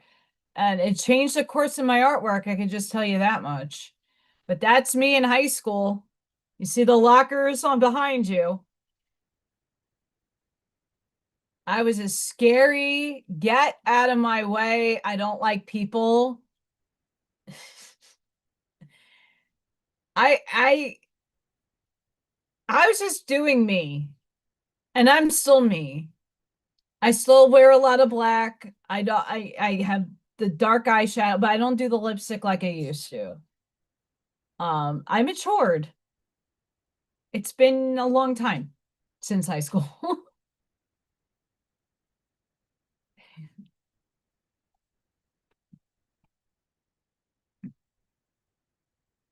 You know, we all go through excuse me, our phases. I'm not ashamed of mine.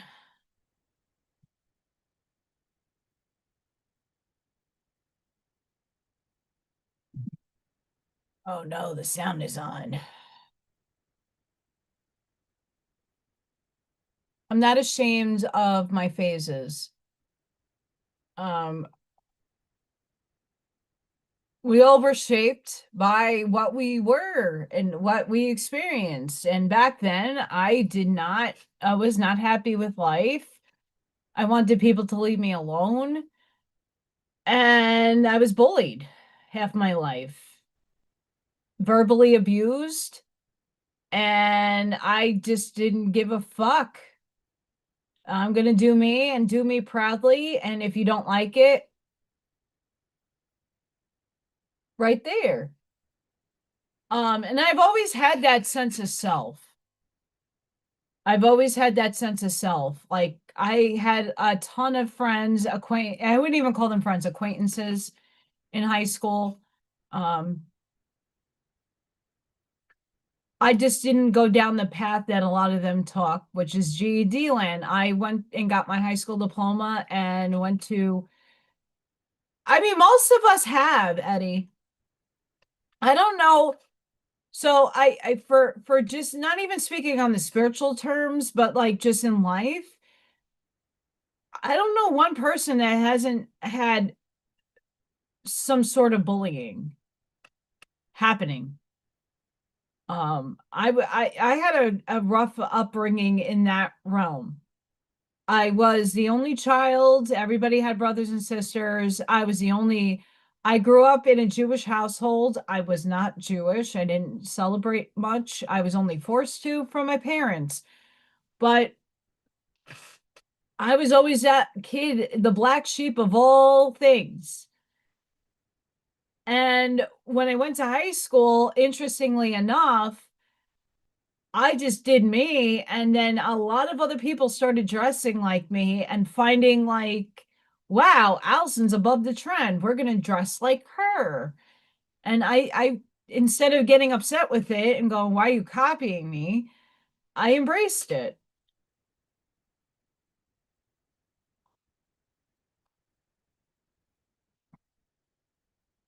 But I am a big metalhead.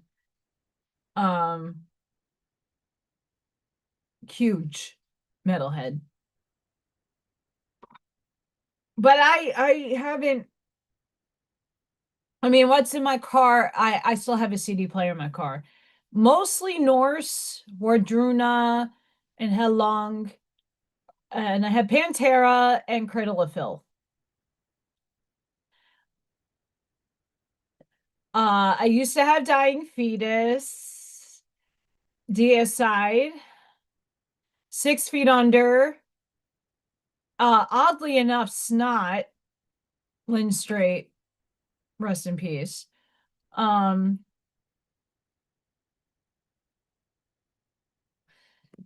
that's a problem though. I never grew out of my phase. I just matured it. I matured my phase.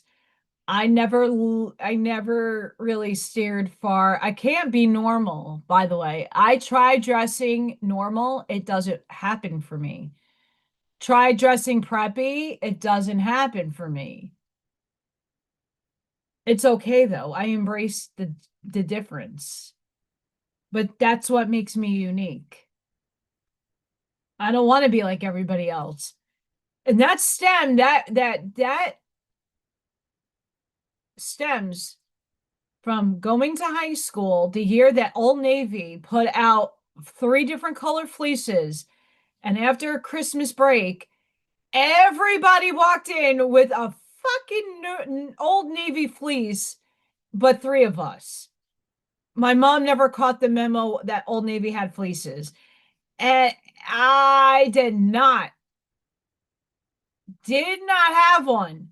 And I was like, wow, I don't want to be like everybody else. I like being unique and different. I like this. And they kept with it.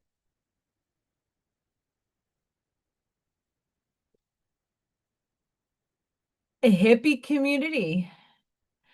Hmm.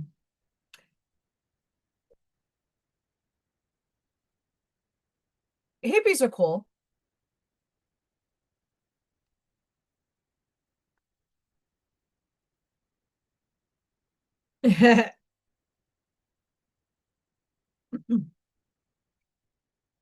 We all live this vehicle once. Whatever vehicle you're in, you're a human skin. Enjoy your life. Go out and have fun. And for us that are financially strapped all the time, find what makes you happy in your own backyard, if you have one, or if you're in an apartment building or wherever. Happiness is residing within. Communing in nature is free. Going to the library and reading a book is pretty much free. Unless you take it out and you get a late fee. But you got to find your sense of happiness. And I know for me, my self-expression, showing up authentically, this is it. And that's not to say that I can't change or I can't morph into, cleaning myself up and looking nice for an event or a party. I could do that.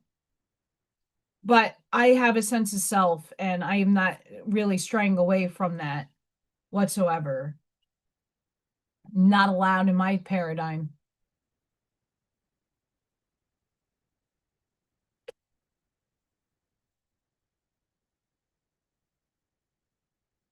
I'm pulling cards, by the way.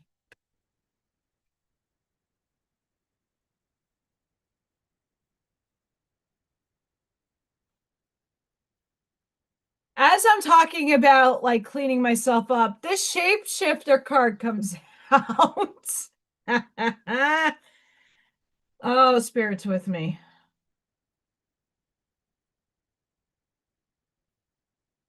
I mean, spirit's always with me. By demons be driven.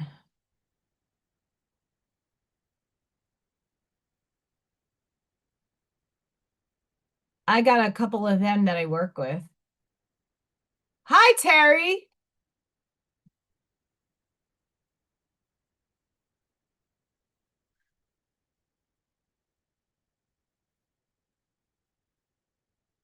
Oh, geez, Louise.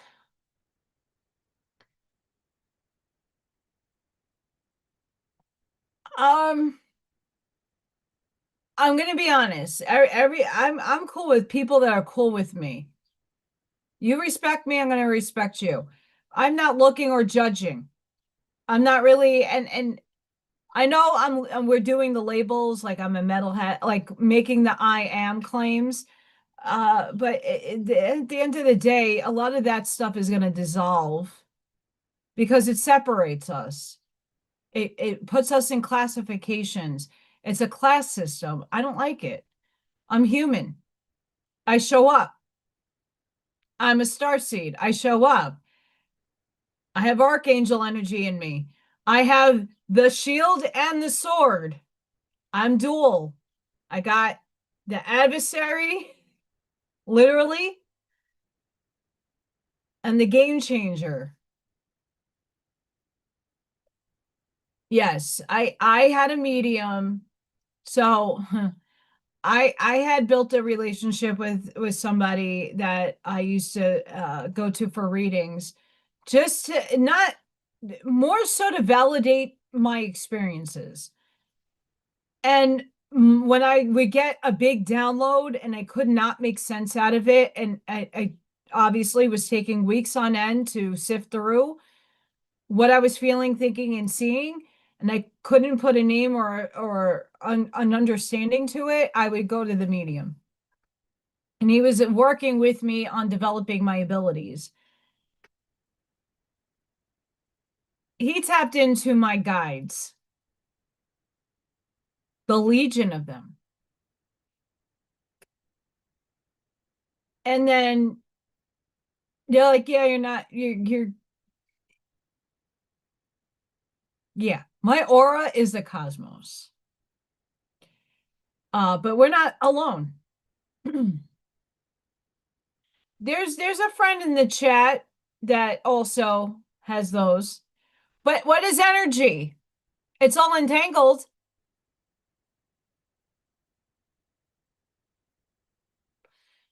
Wenley, did you ask it? I was waiting for you. Ask your question. Oh no.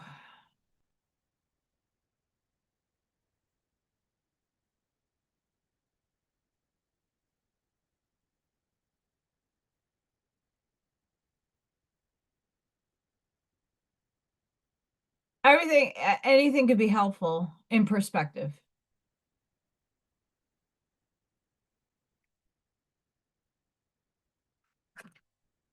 Freya. Oh, icky, not icy.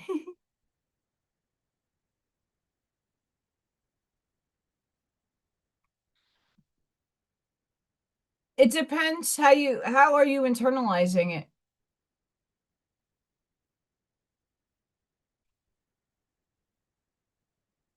Spirit is here.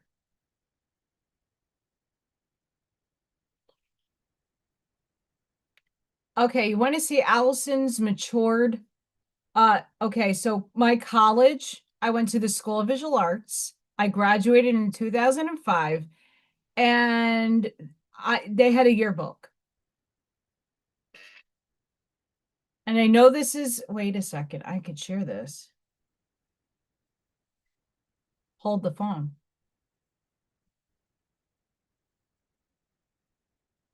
Hold the phone.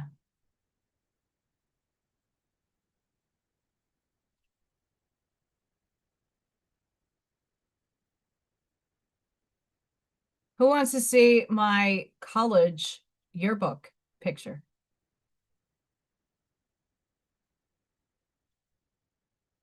That's my matured goth look.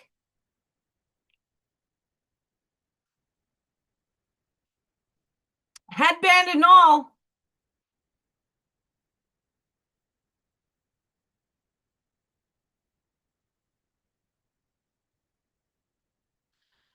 I actually my graduating class did not have caps and gowns for graduation. I graduated out of Avery Fisher Hall, Lincoln Center, and we had to just dress nice.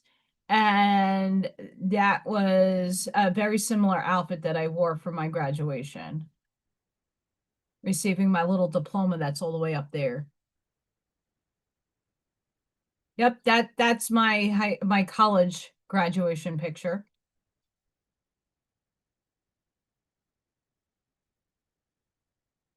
I say helpful. That's my college yearbook. That's my college yearbook. Art school's fun. My yearbook, I actually designed my high school yearbook cover. Like I get to say that. That's kind of cool. I designed the yearbook cover to my high school yearbook. Um, within confines of like the things that I would wish I could have had on the yearbook cover. It's plain, but it's nice, sort of.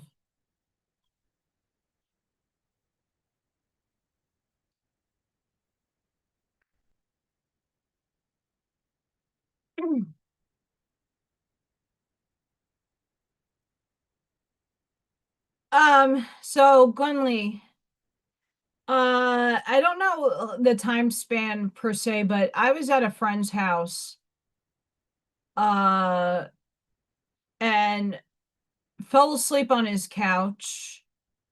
Me and a bunch of friends used to play video games, a Call of Duty. I wasn't the best at it, but I used to just sit and, have adult beverages and chill out in my friend's mansion and with a bunch of other people. And one night I passed out and no one woke me up, but I gave them a show. I started talking and Lucifer himself channeled through me and scared the fuck out of all my friends. But the shit that I was saying was amazing. Come to find out, that's Archangel Hillel. Uh,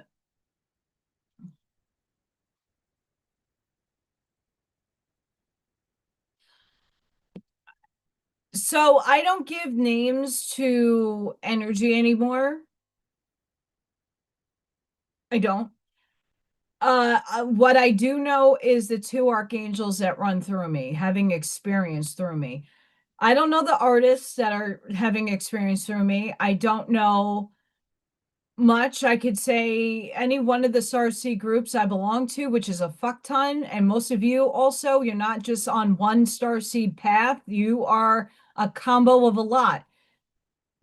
I just say it's energy. I have differentiated understanding of my oversoul, what's dictating that, the guides, the elementals, the celestials, the angels, the groups of different types of angels. I have an awareness of a lot of that stuff, but they're all energy at the end of the day. They're a frequency and vibration band. So if something needs to come through me, like it is now, I start vibrating and shifting into different states of brain, theta, alpha, beta, gamma states. I shift and I could feel it happening. Yeah, I used to play that.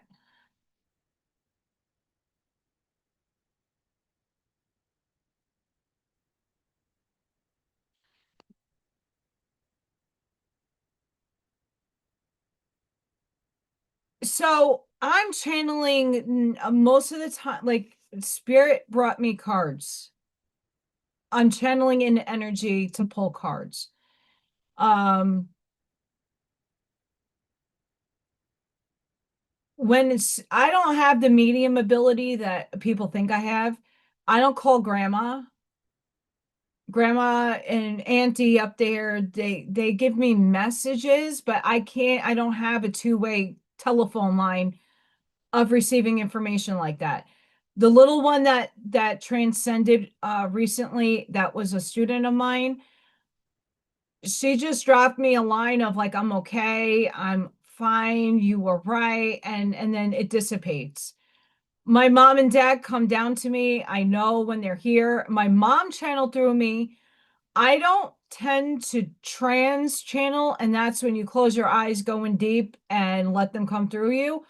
I don't allow that. I only let my mom do it. Uh Archangel Hillel does it in my sleep.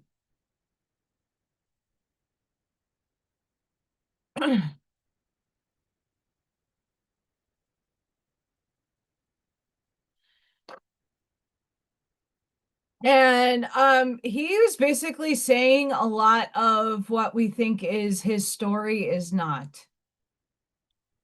Like I was saying earlier, it's his story, history, his story. That's not the exact story that took place. And if you look at quantum mechanics, there is no real story. Your thoughts become things. Collectively, if we all start, that's why we're programmed. If you read the book, the good book, and you go based off of that literal interpretation, you are creating a paradigm. If you look at the Magi and post Luvian deluge, and you are learning the law of one, and it's distorted already, his story. And then you have your scribes and interpreters that don't get everything quite accurate. And then there's parallel Earth a million. There's superposition times a million.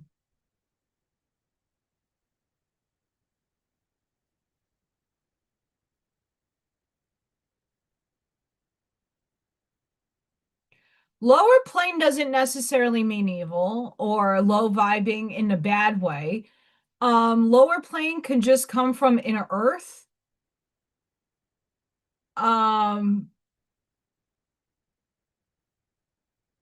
Astral, the what we're doing right now is overlapping, literally overlapping lower fourth astral, which you got your shadows there, but not every one of these things are evil or bad.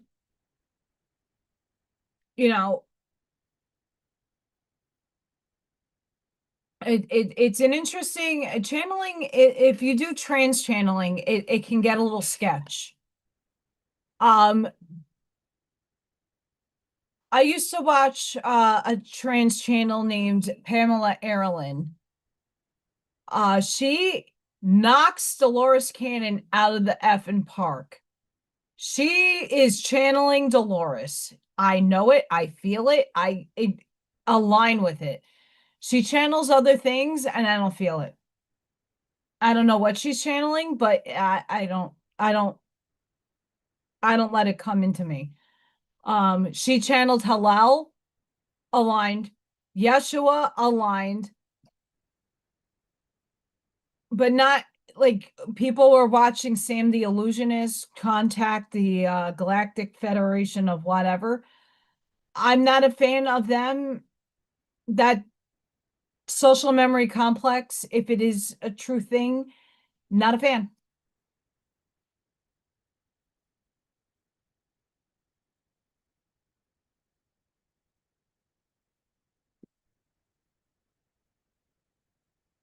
Yeah, that's true, Stephen.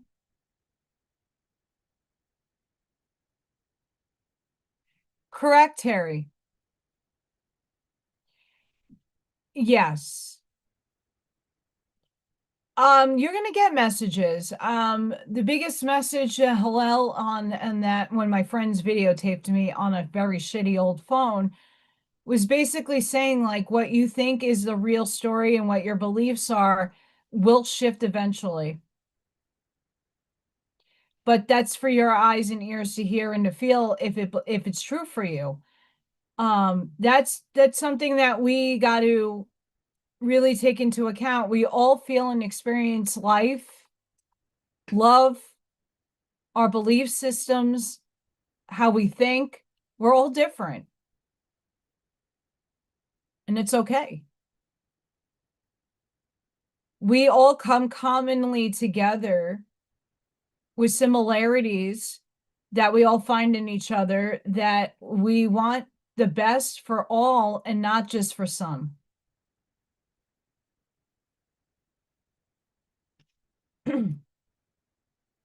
But I have actually channeled on this channel. I channeled my mother. And she even said, what you think aliens are is not what you're thinking. It's not the story you're being told. Just keep that in the back of your brains.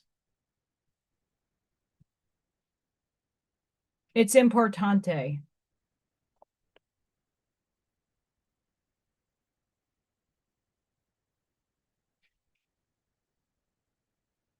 I'm sorry. I got a very annoying song in my head. I have to shift.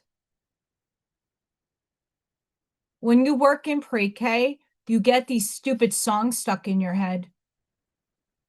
Baby Shark is looping in my brain right now. Don't ask me why. I can't answer that one.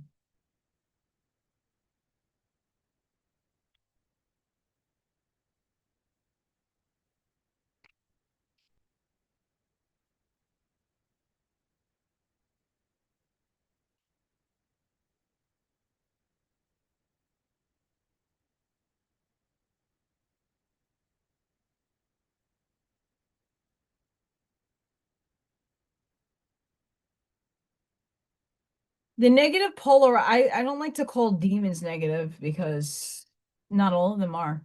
There are thought forms that are created through us. Um,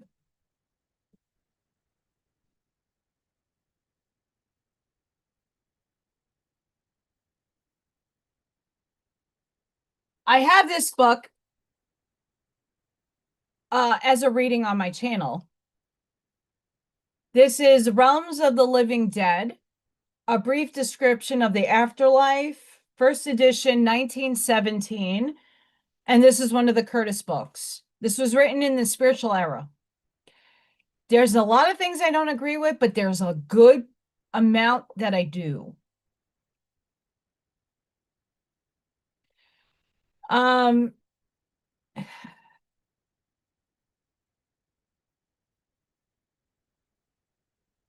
yes, we all have guides. We have a spirit team. We got ascended masters. We have rishis. We have Daihen Kohans. We have the oversoul. You have celestials, elementals. You have a whole gang up there. You have a guardian angel. You have, some of us have a few of them. They shift in and out of your life depending on the circumstances that you are living. So if I'm being creative in my artwork, the art aspect of that guide will come down and guide me on the artistic stuff. Where in the influence of books, I'll have a philosopher or somebody like, oh, you got to look at this book, right? They all run through you in different points. Most people's guides always shift in and out. Some only come in for a purpose and leave. Others come and stay your whole lifetime. And they're all aspects of you that are already living concurrently. Chicken! Buck buck! Chicken? Buck? Chicken buck buck? There it goes. Thank you, Scott.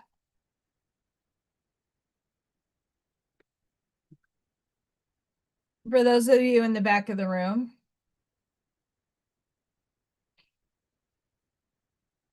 this right here is a picture of a Draco.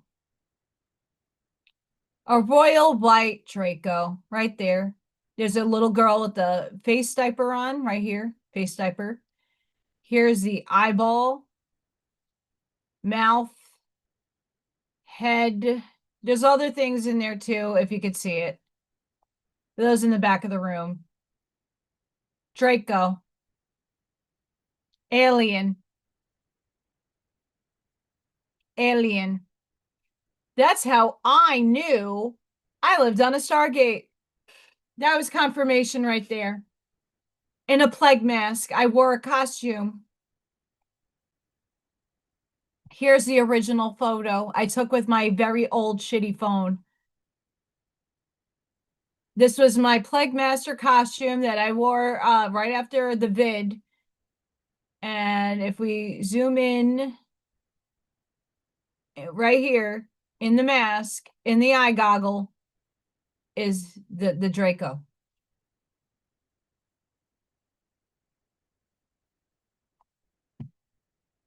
It's Photoshop, Allison. I can't even afford Photoshop. I went to school when Photoshop 1 came out. The first version was crap, by the way. Crapola.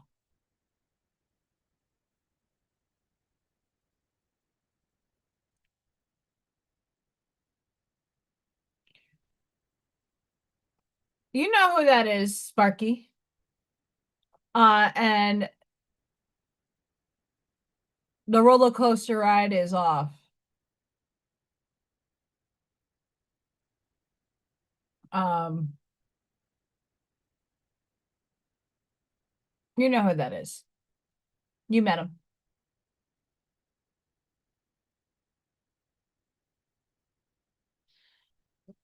Moving on to brighter and bigger. Not confining myself anymore.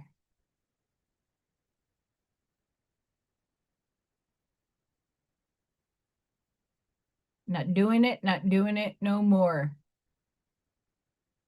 I say that and then it changes. Lessons, learnings, lessons.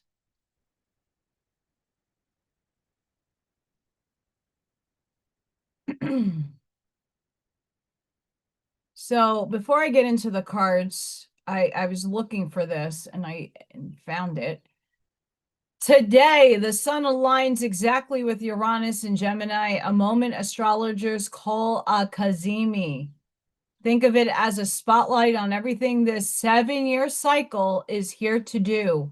Awaken you, shake loose what no longer belongs, ignite what your soul has been preparing for.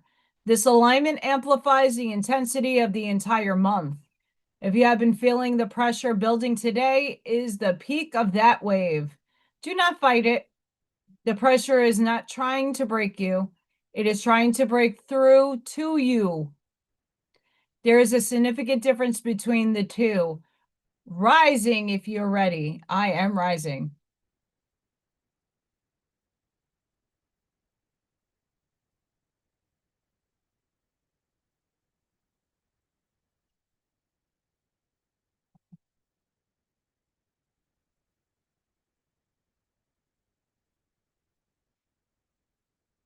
I'm just trying to see if there's anything.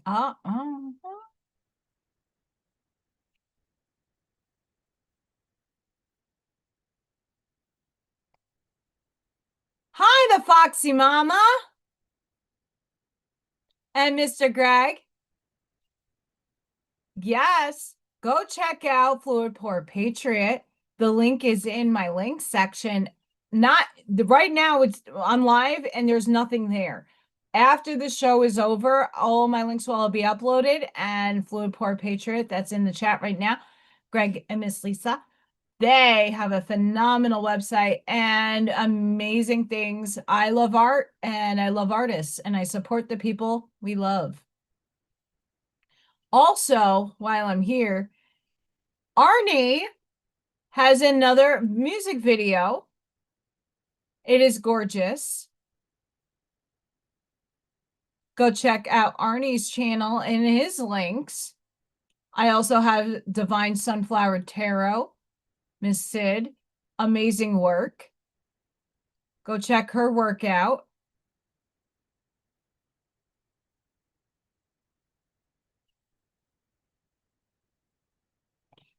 I like this. We're sharing this. In the end, only three things matter: how much you loved, how gently you lived, and how gracefully you let go of things not meant for you. It's the graceful aspect right there. I like that. That's from Buddha.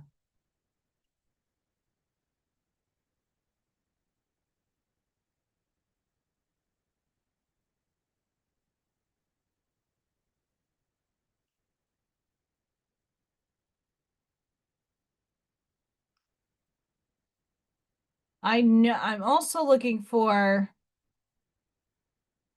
Michael Zinn put a product out that I want to find. I'm gonna have to look in my little.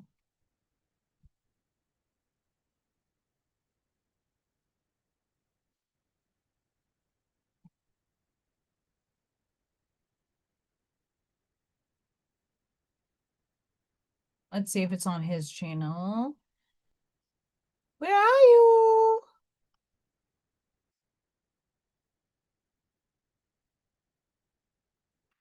So Michael Zinn, who is sometimes in our chat, who has his own channel as well, he just started this Etheria card master. You get to create through an AI studio your own Oracle or Tarot decks. I'm gonna try when I'm on summer vacation to get him on and show his stuff. Really interested.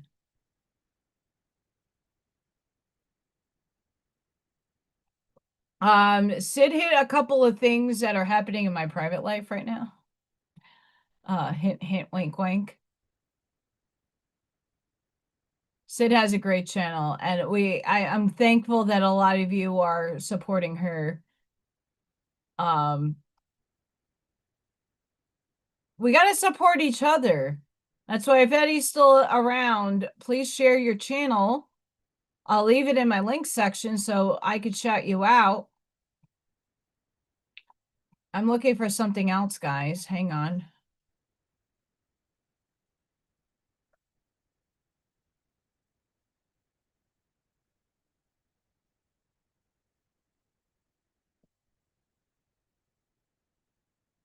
Some crazy shit going on in our world.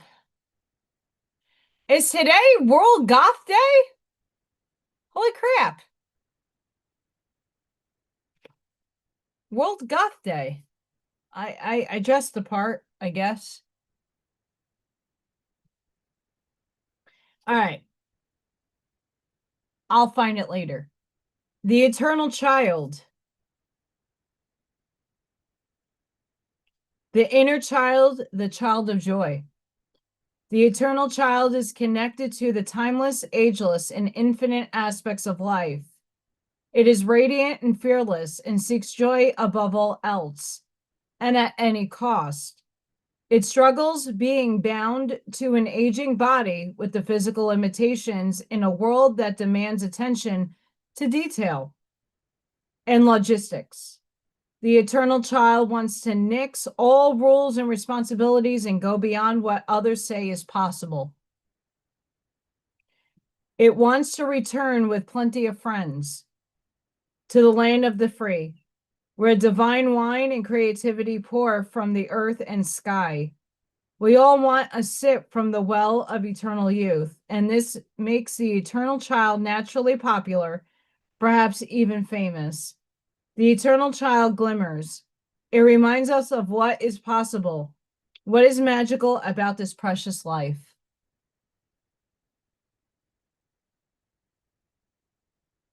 My eyesight's glitching. So right now, as I'm reading the chat, there's like a line through each and every one of you and your text, and it's doubled. Here I'm seeing fine. Gotta love that.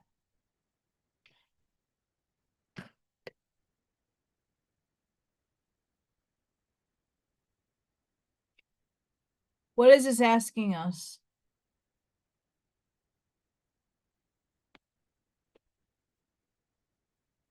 To go back to that time where you weren't influenced by anything and you were just exploring. Going inside of yourself and going back to that inner self that was just exploring the world without guidelines and rules and regulations and religious dogma, and just living, experiencing brand new stuff. Like you're a kid in the park and you go on the monkey bars and you fall and you hurt yourself. But your sense of wonder was there. You're like, oh, I'm going to climb. I'm going to have a good time.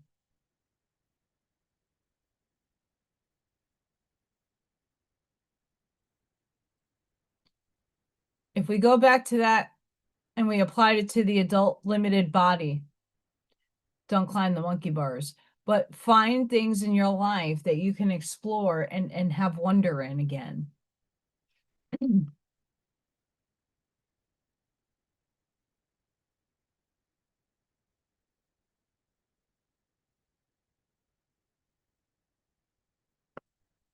I have to look for that.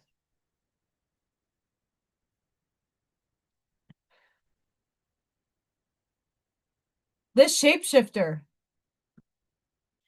the trickster, the elusive, the formless. The shapeshifter has a love of theater, games, and trickery. Its energy appears as one thing only to reveal a more complex story below the surface. The shapeshifter is within all of us to some degree. It is the side of ourselves that is slippery, non-committal, and experimental, and longs to dismiss the rules. I feel we should all be rebelling. We need its energy to adapt to the ever-changing landscape of our existence. When the shapeshifter card appears, it's important to imagine you are looking at life through a kaleidoscope rather than a single focus lens. At any moment, the scene may shift, revealing a more enchanting vision than you imagined. Be wary, though, as the allure of the kaleidoscope can leave you exhausted and yearning for solid ground. Dancing long-term with the shapeshifter requires a central pillar of integrity that links us back to our center.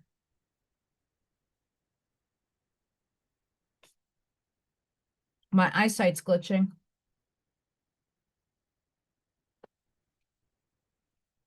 Some things are not glitching. Some things are.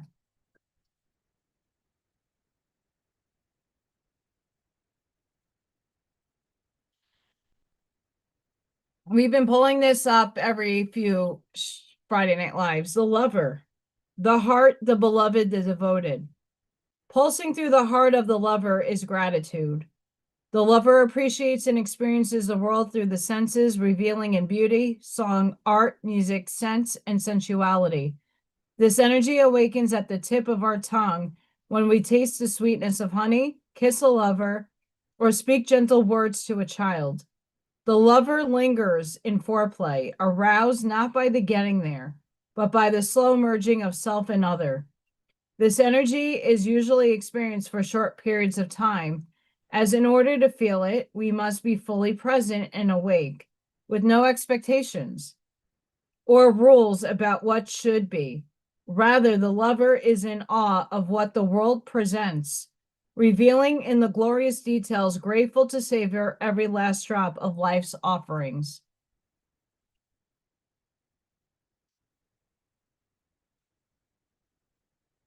Go back to this, eternal child.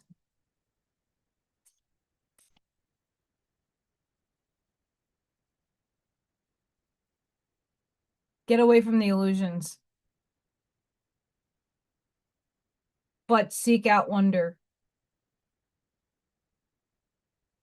Be rebellious.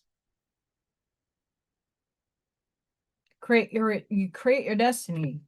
You still have to shapeshift in this world. You're in linear time space. You still have to shift. You have to, we go to work, we have to be professional. You have your downtime, you get to be your authentic self. You go out to the store, you are trying to just get to the store and be another NPC for the day for somebody. Whatever that is to you. Go back to this innocence, go back to the wonder and joy of exploring the world.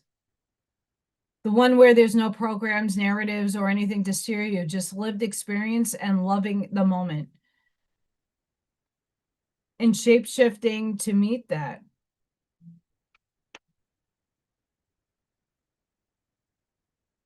Love thyself.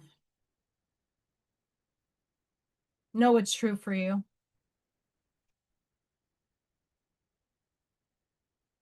Why? Because most of us are the bridge. The connection, the link, the gate. Bridges are built to connect two worlds. They create flow, allowing us to travel between realms, ideologies, personalities. This archetype is the gesture of acceptance, of saying yes rather than withdrawing, separating and saying no. When we cross a bridge to an unknown land, we are led magically into a new reality. We open up to the otherness. Healing and communication are made possible. We enter a state of curiosity, wonder, and learning. The shaman, for example, creates the bridge between the everyday world and the sacred. This card asks us to study the connections between the seemingly disconnected parts of our life. Relationships, ideologies, histories. Remember that a bridge can't be forced. It must be made with love, or its structure will not withstand the inevitable weather of life.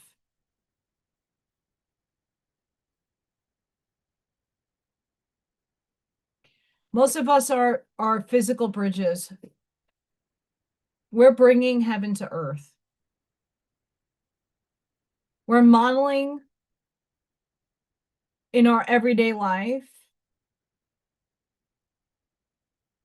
just a bit of how to respond to stress and how to be a righteous person. Bringing the frequency down, like literally grabbing higher frequency and allowing us to shift that bitch up to meet it halfway.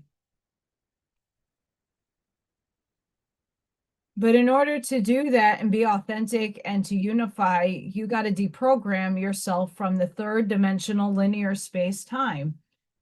Many of us have already gone through this task, and we're in liminal space right now. It's like the back rooms. We're there. We're in the back rooms. We're just mulling through the hallways and the mini malls that no longer exist. but we see the promise at the end, but we're not at the end yet. And there's some side quests and some floors that you have to explore in order for you to get there, to the end. We're not there yet.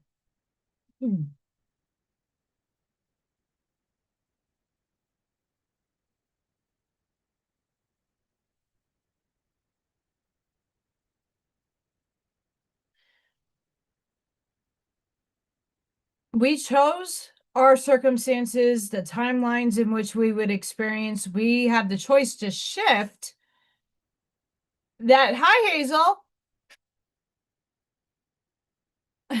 Yes, Terry, yes. Liminal space is a very interesting I'm still going to go back to it. But a lot of us right now, we would call that liminal space the void. That old self is gone, done, dead, past, done. The universe brings people, places, and things back and tries to cycle you back into the old frequency. Like, you loved your radio station. You're like jamming out. But like now you moved up, you matured a bit, and now you're listening to different music. And you're like, yeah, I'm at the house. But there's static. And that static, once in a while, will play that old song that you really loved. But you're not there anymore. You're moved on. You got past that song. And it tries to grab you back into the old. And that's where many of us are in that liminal space. So in the what we call back rooms that people are posting all over the place, the concept is you get into another reality and you got to navigate being by yourself with these little fuckers that come after you, and you don't drink the tea. Don't get the tea. And you go through different rooms, like some of them are mini malls and some of them are in hotels or office spaces, that it's just a forever different experiences in different places. All of that is life, metaphorically speaking.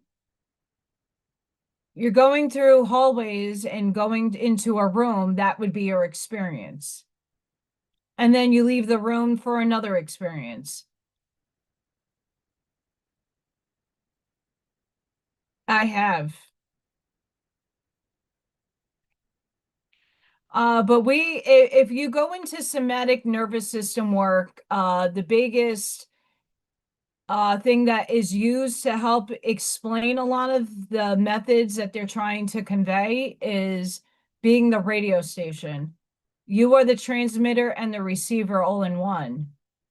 And it's because the radio waves is frequency, and distortion is static. And when you are in the higher octaves of expression, you are like jamming out, you're feeling it, you're getting goosebumpies. You're having the time of your life. I'm paranoid about ticks, by the way. But in the nervous system work that I've been doing, you're anchoring in your frequency and you're transmitting it out. And when you put music to it, it helps people understand, like, oh, right. Like we were talking earlier about heavy metal. Like, not everybody likes heavy metal, but like people that do appreciate it, that's their happiest joy, right? When you're listening to music and you're listening to the compendium of all of it, like like, I can't stand country. No offense to anybody that listens to it. I'm not bashing it. It's just not my cup of tea. It's not my preference. So I'm not tuning into that radio station, right? It doesn't mean it's above or below anything. It just means I'm not coherent with country music. So I'm not tuning into that frequency. I'm tuning into the frequency that matches mine, whatever that is. And I'm jamming out. I'm in a good state. And sometimes that static will bring something that might sound great, but it's from a timeline I just let go. The universe is going to test you to see if you are secure in your new self. And if you fail and you go back to old ways, it's okay. It just means you need more time. Remember, there's no right or wrong. Some of us chose a very slow route our souls needed to take to get extreme experiences and feelings. Mine, unfortunately, kicking my ass all the time.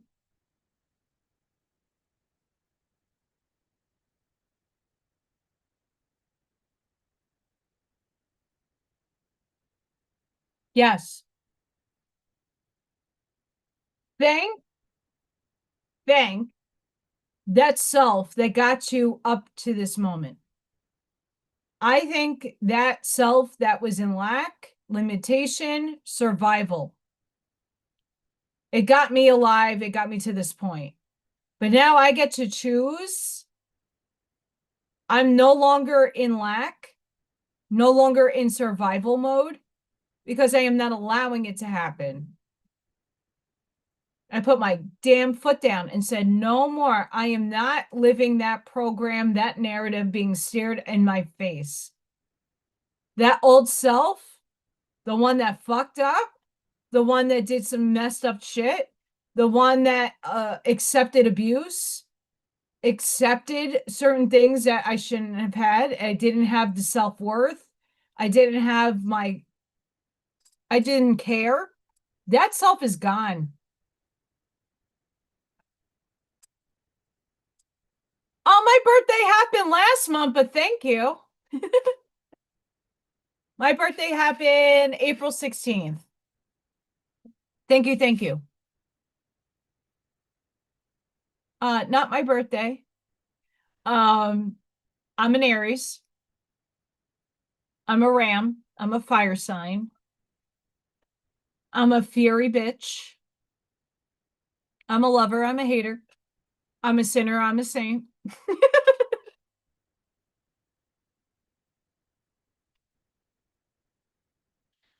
No, Allison would have a birthday extravaganza. I did. I had a birthday extravaganza.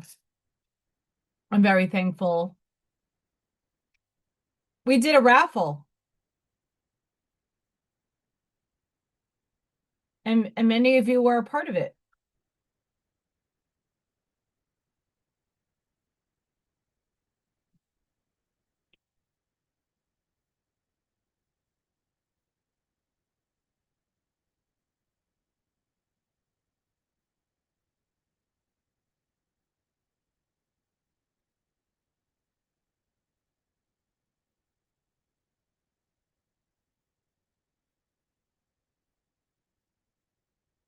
We're calm right now. So where this black right here is, it's where it's current. Um, we had a timeline shift. We had a shift. You know what I didn't look at earlier? We're at a 7.95 frequency because I'm feeling it. I did not look at the solar shit.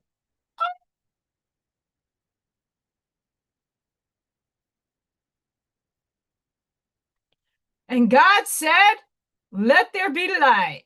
Bum, bum, bum, bum, bum, bum, bum.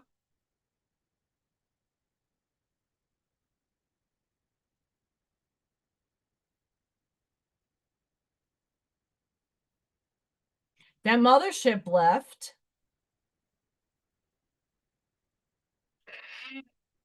I want to know what that is.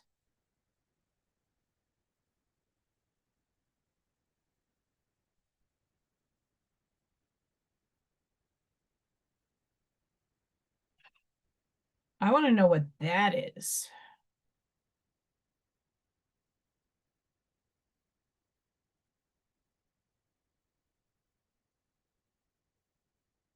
And God said, let there be a ball plasma. Bum, bum, bum.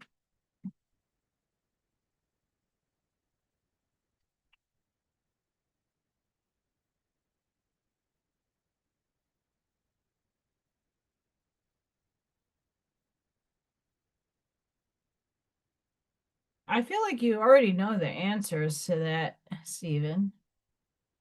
That's what upstairs is saying.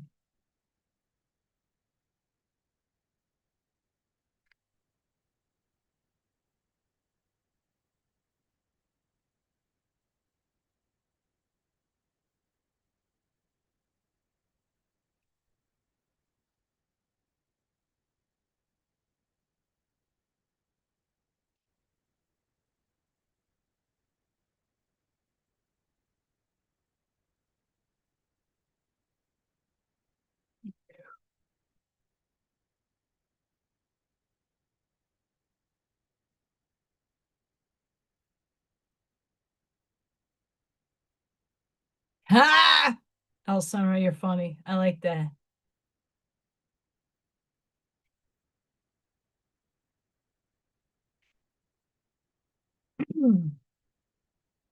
I pull for you guys the divine matrix, interconnectedness, synchronicity, God incidences.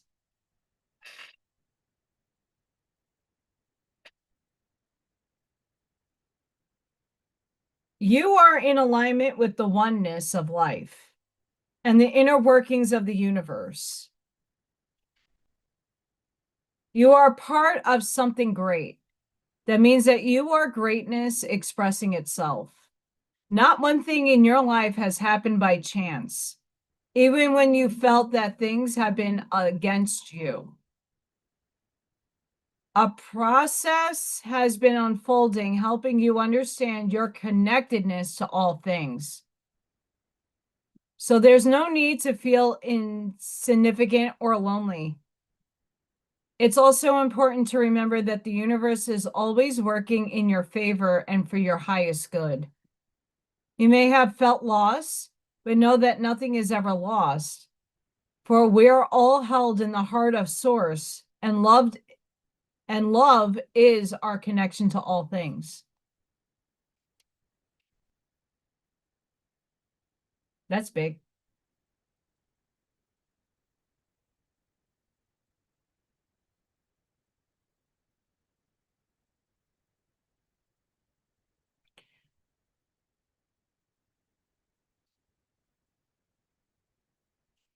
You're getting there, Stephen.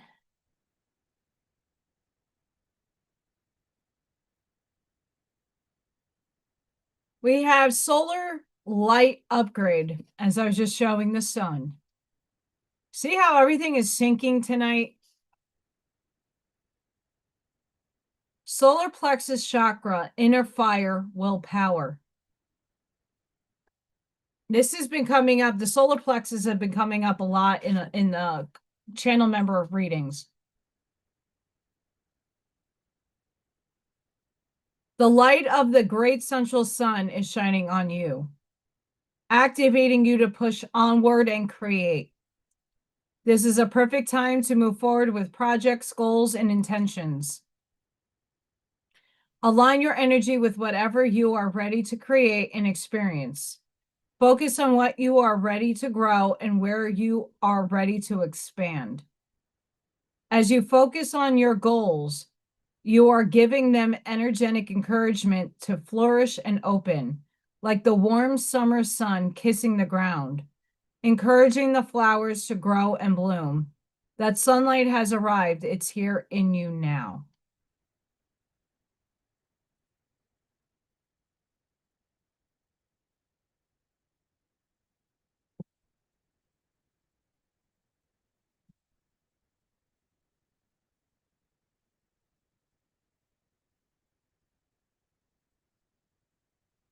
Sorry, guys. I'm shifting my eyes because my goodness sakes. Oh, thank you. Thank you, Hazel.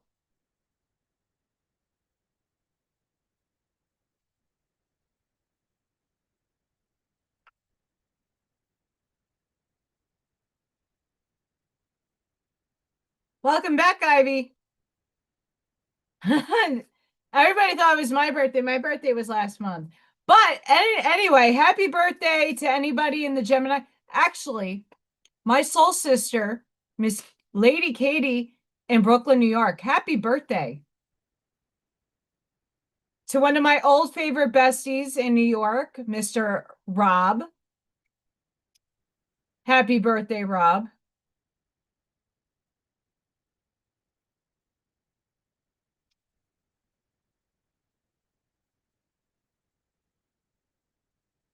That was one of my Call of Duty friends.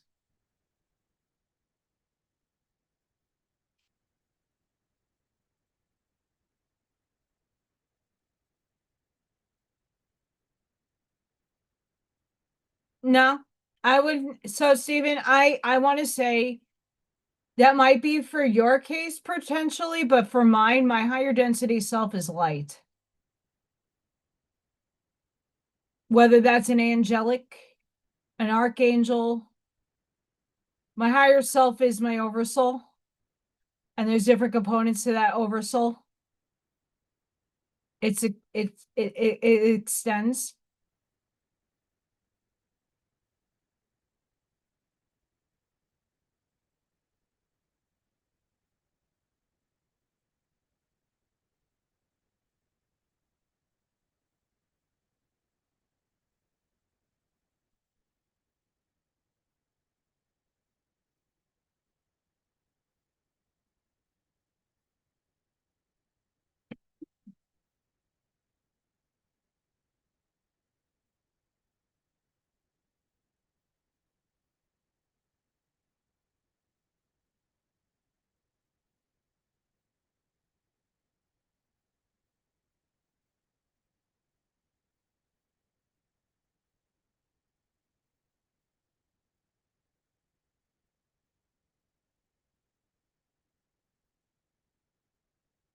I'm going to read those cards, but give me a second.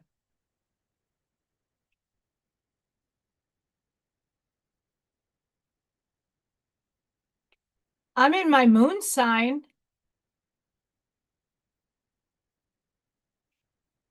I'm not bashing you Geminis out there, you sun sign Geminis. My moon is in Gemini. Yeeps. Yes. So some philosophers and some physicists will say that your higher self is the one with the remote control and you are the drone. They're controlling or influencing your direction.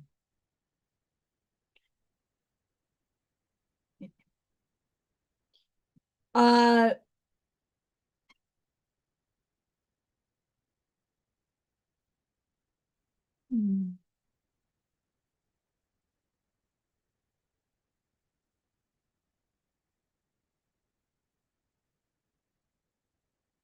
I don't know if I have this. I think the book is upstairs.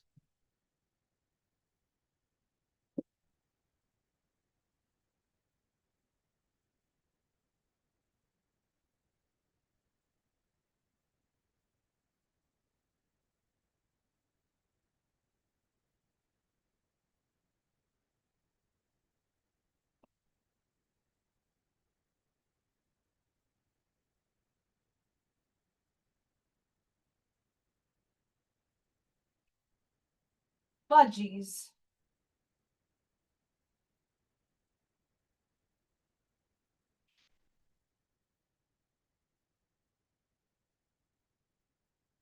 Fudgerkles. So highly recommend reading Reconstructing Reality by Suzanne Lai. This is one of her other books. This is Through the Portal, Palladian Perspective of Ascension, Book 5. I did not read this yet. I have a ton of books I got to catch up on. But Reconstructing Reality by this author is a game changer and it will help you understand the succession of things and your androgynous self, your oversoul. It will help you with understanding a lot of that through fiction, but real.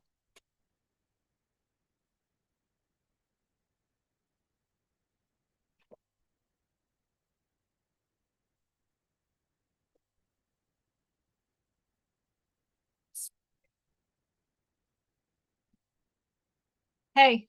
Hi. Hi, Scott. Okay. Allison just opened up the page. I was just doing this. I don't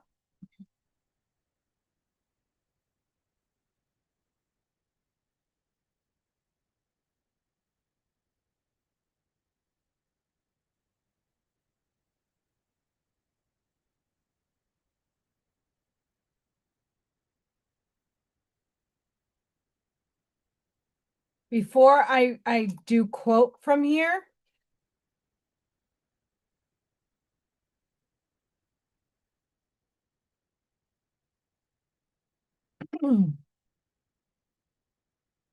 I'm just checking for a copyright just in case. I'm not seeing one. Okay. This is from Suzanne Ly's book, Through the Portal. My higher self. I'm not fucking with you guys. We're talking about this, and here it is. My higher self is Arcturian? That's a question. I thought. We wish you to remember, dear one, said the Arcturian, responding to my thoughts. You are a component of us. You are Arcturian as well as a Palladian and many other galactic expressions of self. How did the extremely shy and totally insecure child become the person you are today? It was because you listened to your inner voice. Right now, as with every transformational moment of your life, you are hearing two voices. You are hearing the inner voice of yourself, and you are hearing the inner voice of your frightened ego. Your frightened ego is saying, don't try it, you will fail. When you also listen to the voice of self, you know that you have failed more times than you can count. However, every time you dust off the failure and try and again and again and again until you finally succeed. Do you see how brave you are that you do not give up on yourself? Do you see how failure is a part of success? Every time you fail, you learn something. That is, you learn something if you listen to yourself.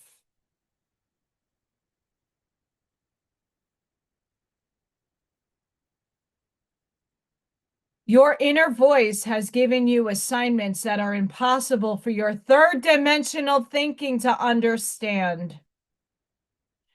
When you look back to who you were, then look at who you have become, you realize that your accomplishments have been under the guidance of your higher self, which has primarily been us, the Arcturians.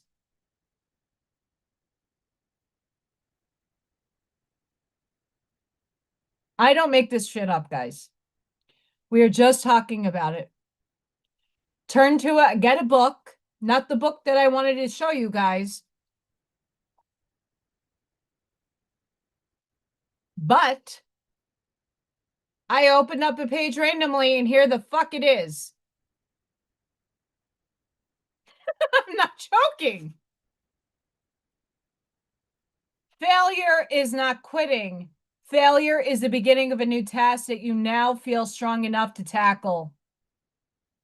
The fact that you are trying to do that which you were afraid to do before proves how courageous you have become. Remember, you have always asked your higher self for assistance. Even if you only asked us in your night body and could not remember, you always sought our counsel. What is occurring within you now is that you are transmuting into a higher frequency of reality. Your third dimensional brain is overwhelmed by your multidimensional mind. Concepts, once hidden in doubt, are coming into the light of day to create bridges to connect these islands of doubt with the highway of light. The light of this highway is too bright to be perceived by your human perception. You must penetrate your doubt to find the way to open the truth. you have hidden inside your doubt.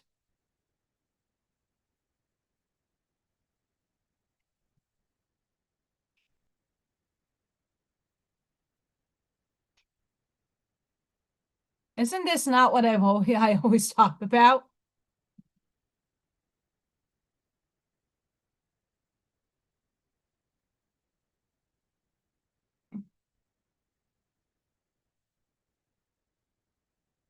So, Stephen, I really hope that answers. Um,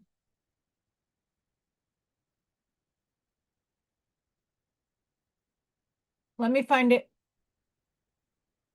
Hang on, Doodles.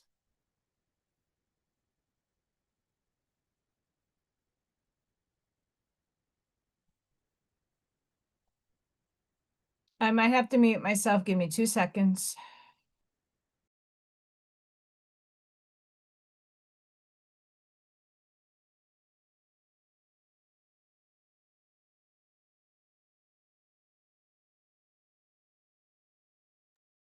Just making sure, even though it's my own video.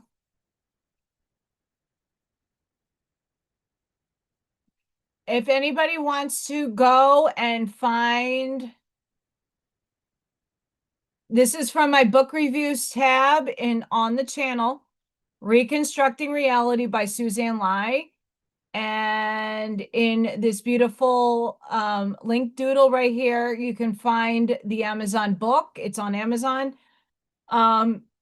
It's worth every penny. It's not that expensive, but holy crapola, a must read. I did not read this book just yet. I'm still doing and tackling Federico Vigine's book. I just don't have time to read as much as I usually, but guess what? Summer is around the corner.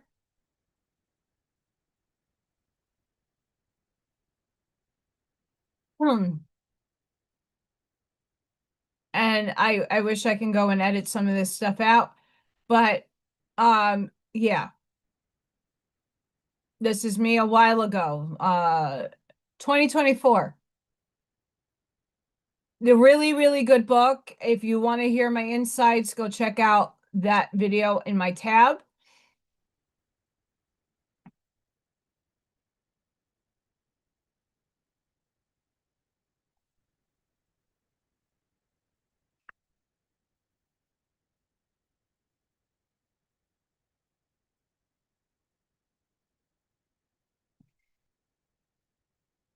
Yeah.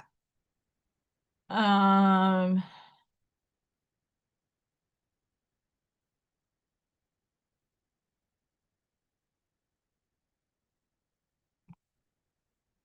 Anywho, I was supposed to draw from here.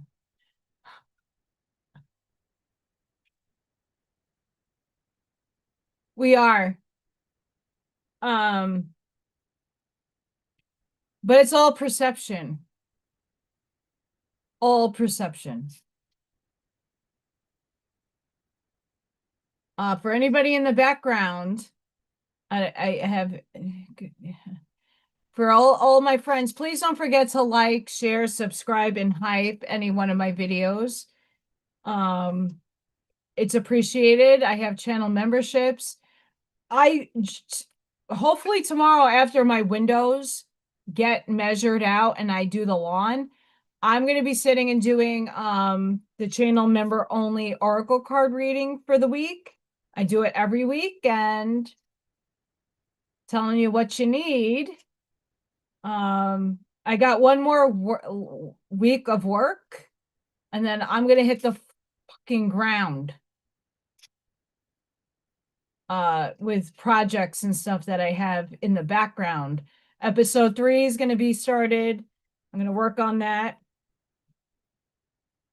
My Little Thorn Freya adventure book is going to happen.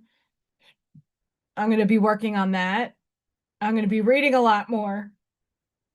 And hopefully I can find another source of income. These windows ain't going to pay themselves, but it needs to get done. I can't stand the bullet hole that's in my window anymore. Done. Dunzos with that. I'm done with the bullet hole in the window. Someone tried to take me out.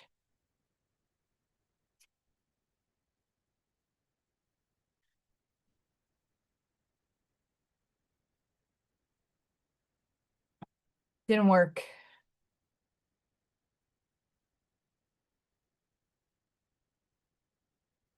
Re-energize in the natural world. Let your inner hunter or huntress take rest.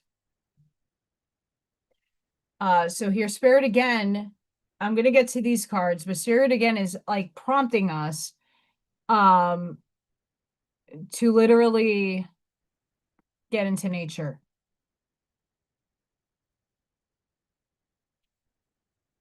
The love of your dragon reaches out to you. The realm of your truth is opening up. Dragons! I'm sure my sleepy dragon is on the floor right now. The realm of your truth is opening up.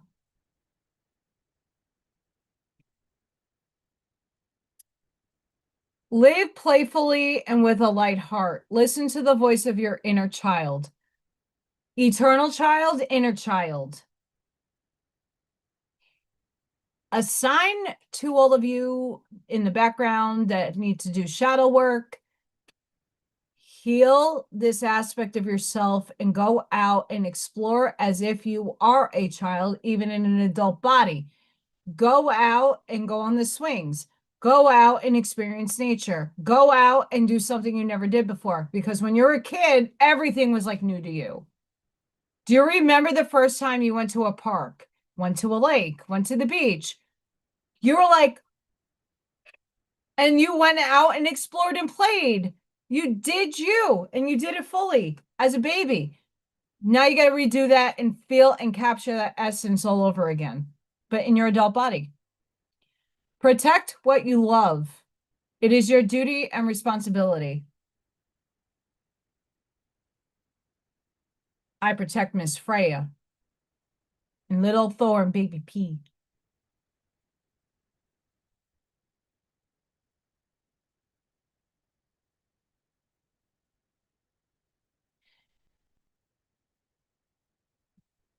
I'll let you know, Sparky.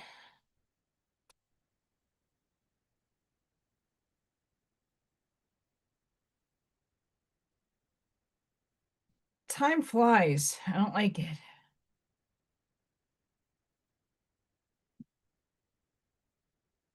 I have to see when the window, well, what the guy says with the windows. That determines my whole summer, to be honest.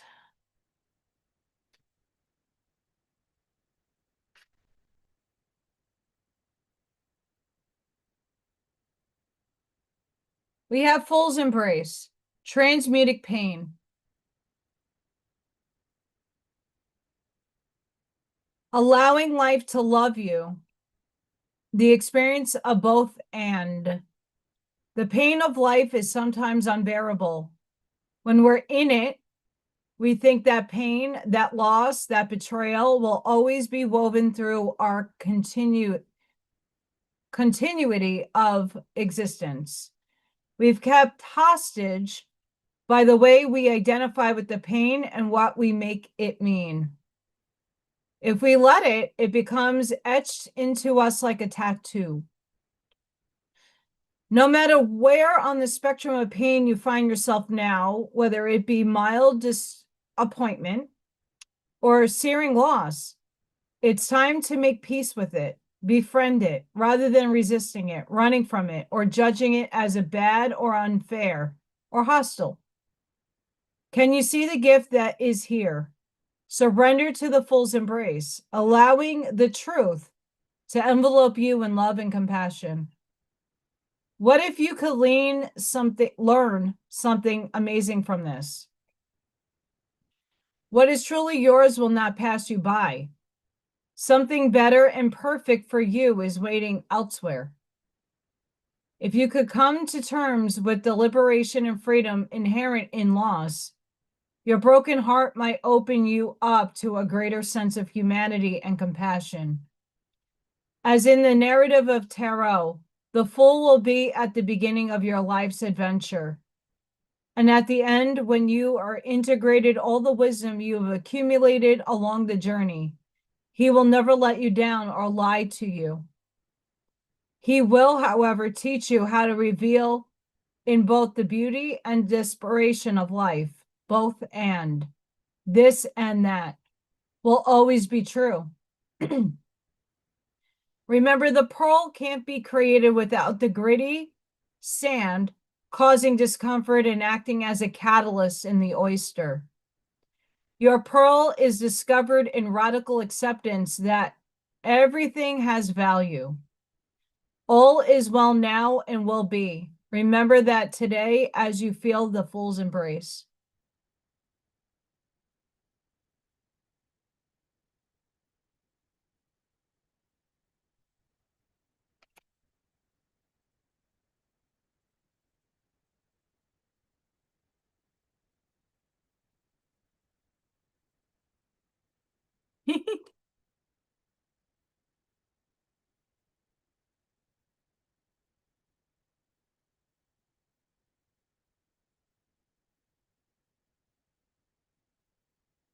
I'm going to tell you right now. Choo choo, the train. There's a lot of infiltration in the alien community. I am getting blown up by Facebook requests from bots.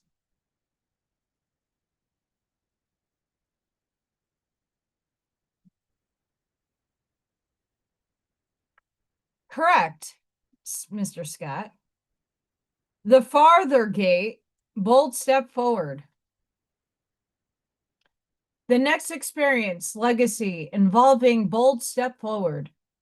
When the farther gate card shows up, it is a clear call to lift your eyes to the horizon and begin to walk towards your future. We are talking about liminal space. Here we are.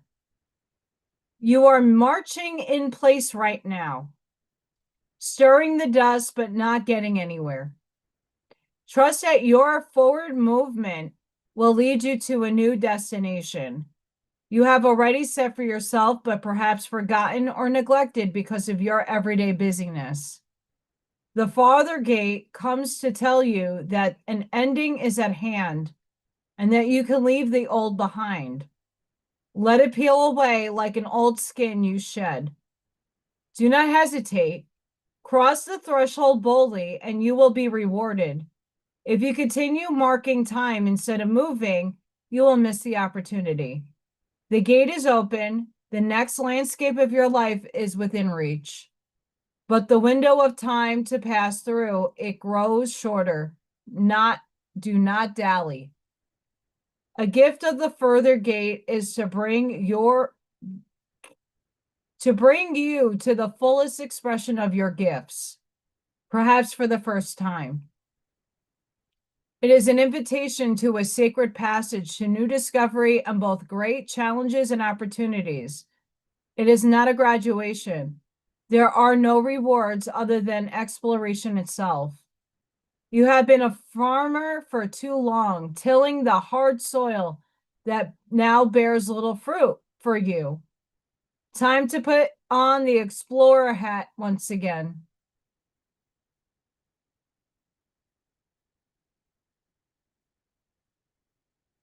Once again, Spirit fucking brings it because we were just talking about it. Yay. Hi, Barbara. How are you?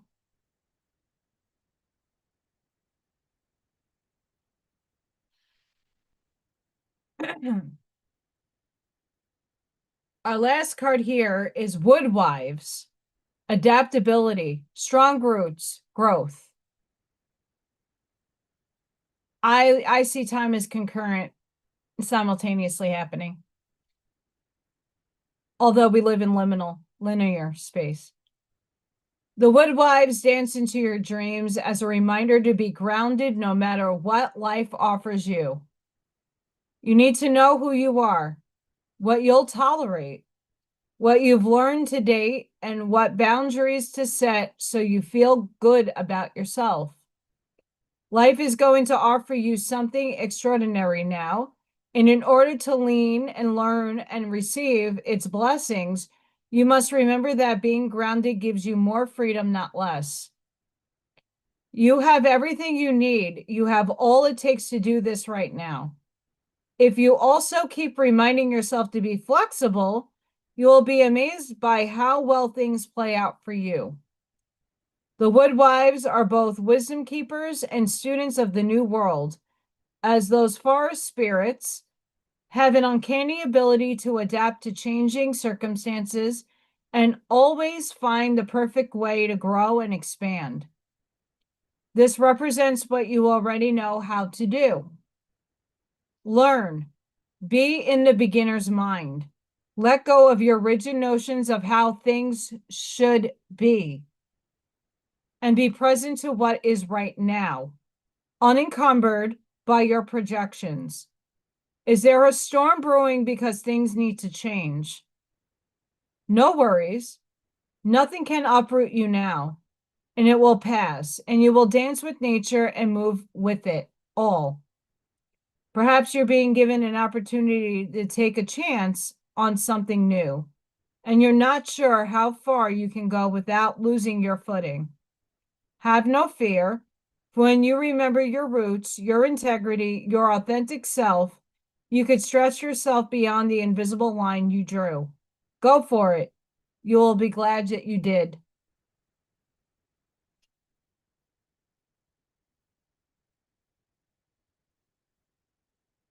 Mind explosion. Mind explosion.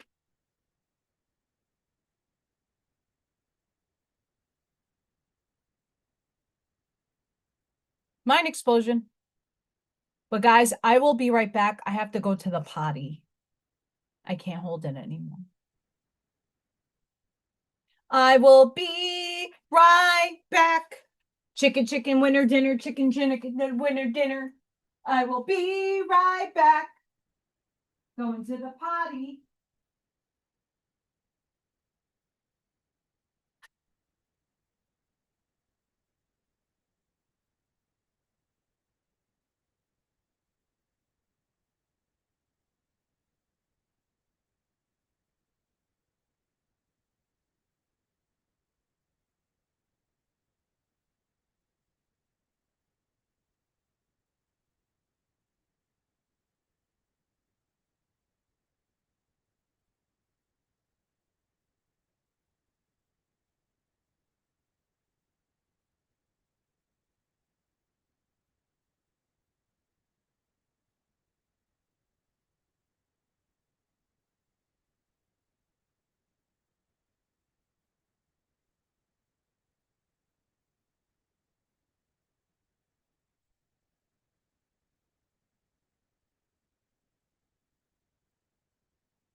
I'm back.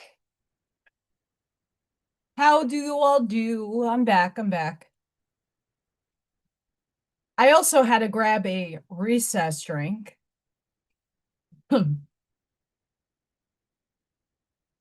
These are really good, by the way.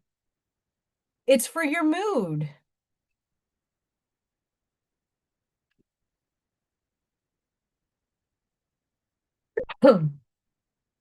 I definitely need a shift. Sorry about that. I had to go potty. There was no holding that anymore.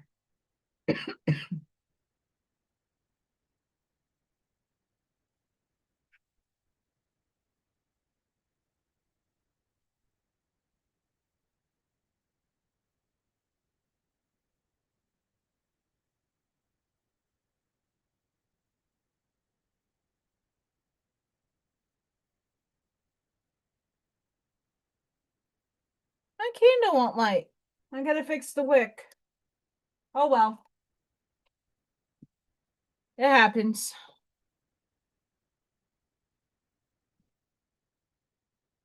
It happens.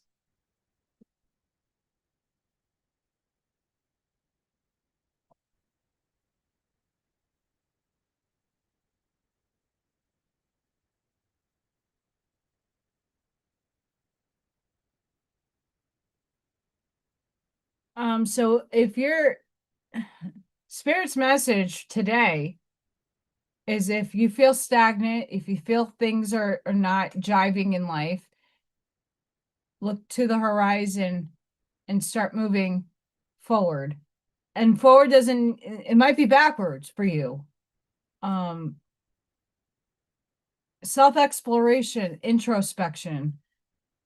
I've been doing a lot of that this week.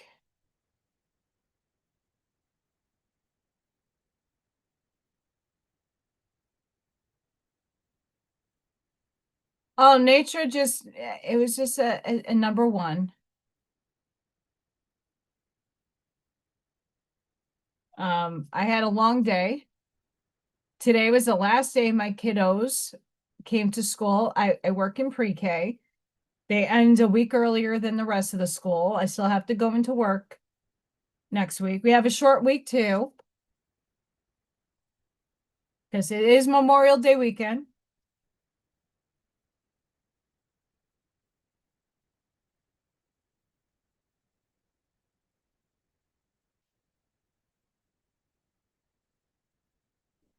I haven't pulled from my Astro deck in a while. These are on fire.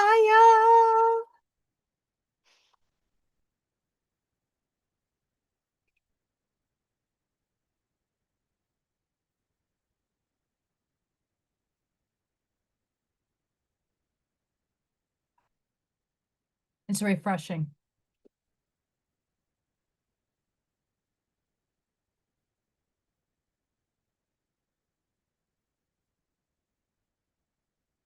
First card I drew is Aquarius, collaborative. Live by your philosophy. Aquarius traditional ruler Saturn asks us to know what society expects of us and to care about our reputation.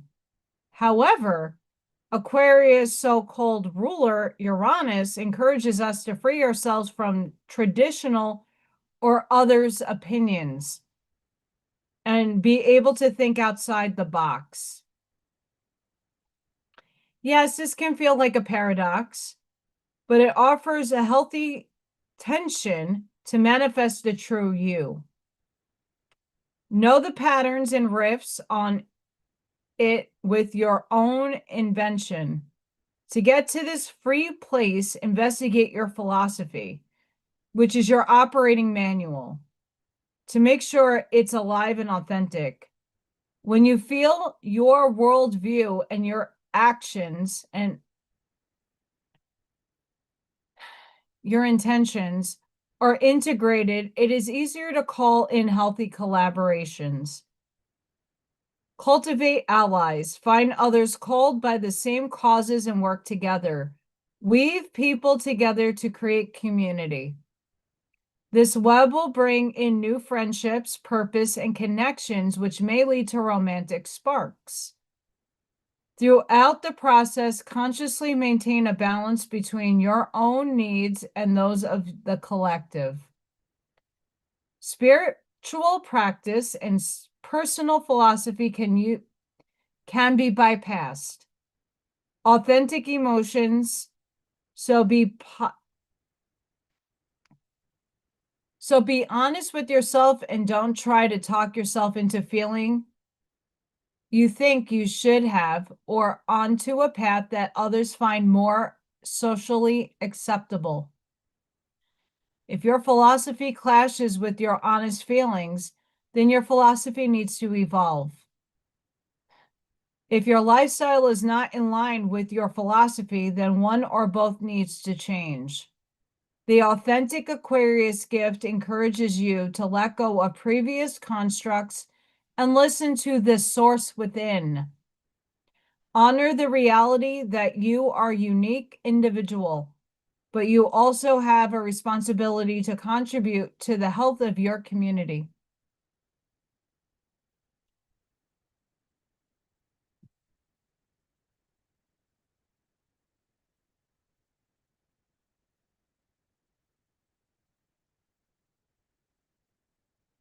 Strawberry rose. It's delish.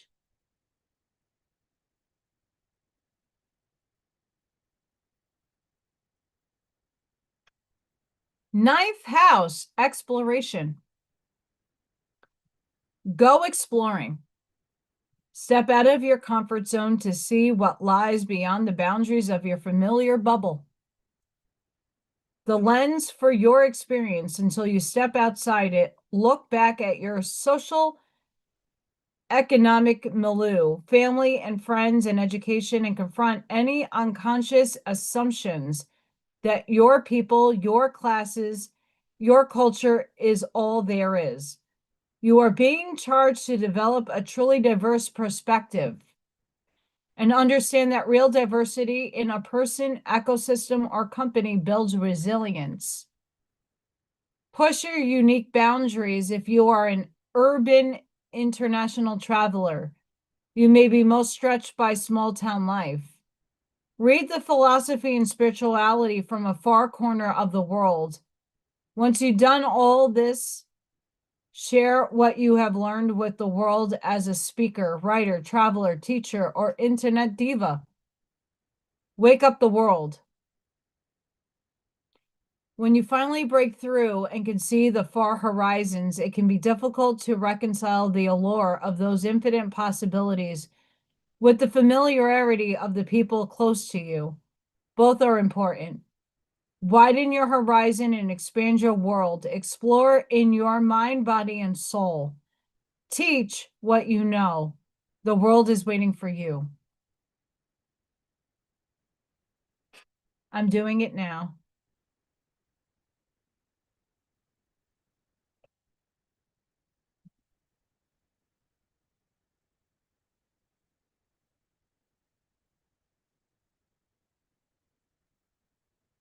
Progressions, journey. Progressions do not speak of a passing thing, but to the big sweeping arcs of karmic fate, to your soul's journey. Your present situation may not make sense in the short term because it has more to do with the big karmic patterns and how those intersect with the karmic patterns of the world's progress, and less to do with your daily existence. Stand back and look at your life's journey. Think of the years you engaged with the world and the years you needed time for more personal work. Consider making a timeline or painting this landscape to see where you are in those big sweeping patterns. The situation may be feeling fated, but the outcome is not predestined. Though you may feel uncomfortable, you always have a choice about how you respond and where you go. To help guide you in the moment, consider where you would like to be at the end of your life, a far distant point, and look back. Let this future become your lighthouse to guide you. Even though you may have to go around the rocks and work with the tides, let your lighthouse guide you. This is not a small obstacle or opportunity. This is a part of a complex pattern. Every choice you make changes how it unfolds. Trust the tides and set your sails.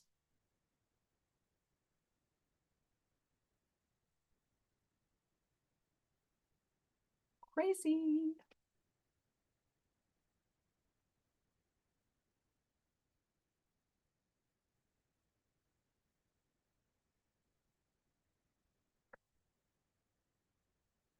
Insane in the membrane. It's Freya Friday. No shitting, guys. Like, I got home, I sat on my couch because I was like done. And Freya just came up on my lap and started putting murder mittens in my jeans. It hurt, but it was cute. Go check out my little short of Little Freya Friday. I'm still waiting on Baby P. Baby P probably has all her babies in her pouchies, and it's getting hard for her to climb up the stairs. I've been trying to leave food down here, but the raccoons make a crazy, not safe. fun times with raccoons. At night, fighting over food. So I still pick the food in. Baby P has a lot to fight for. But the birds have been eating the cat food too. So Freya is happy during the day, pouncing on my window.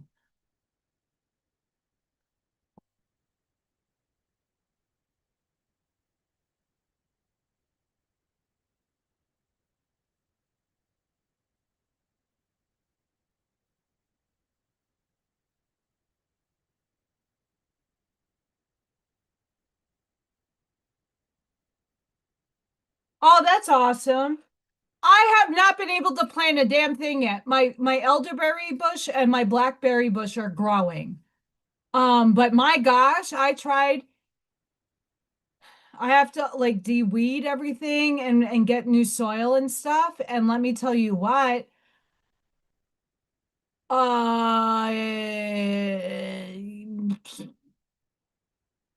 it's still cold here. And not to say that it won't get in, but like 40s, still can't plant.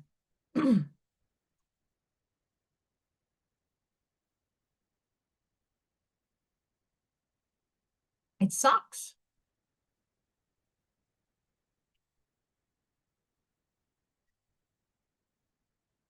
My cucumbers last year did not come out good.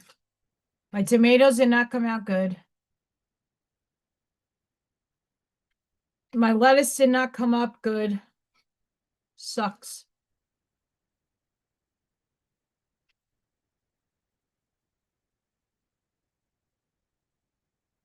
And I got poison hemlock everywhere. Everywhere.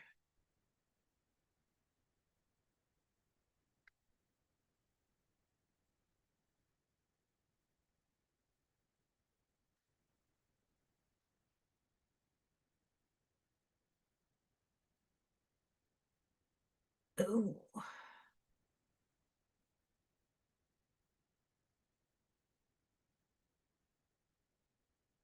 Choo-choo again.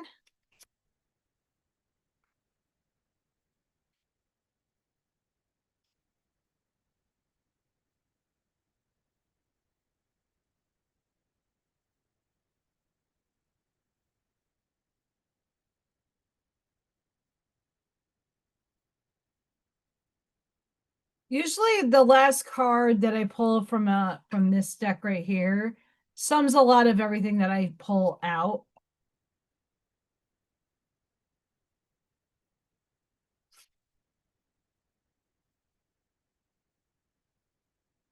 Spirit's being funny with me. I don't like it. My higher self is kicking my ass right now.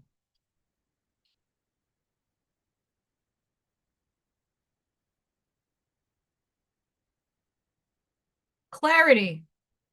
Seek clarity through reflection and mindful awareness. Clear vision guides wise decisions.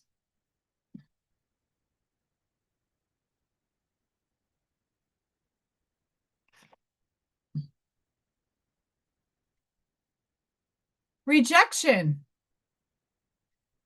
Overcome feelings of rejection with self-worth and determination. Your value isn't defined by other people's perceptions. Damn straight.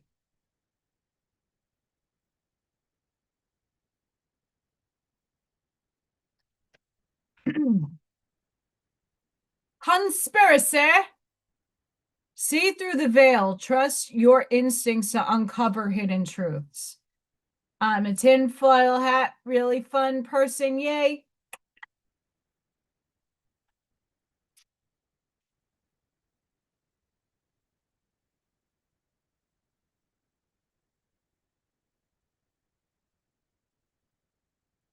Wisdom.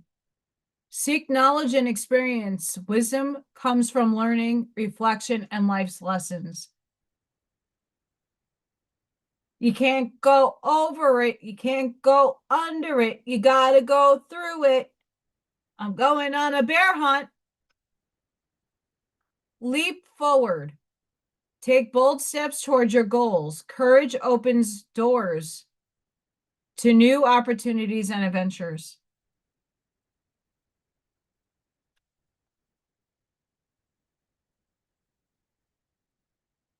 Ascended masters, powerful, loving, and wise spiritual teachers are waiting over and guiding you.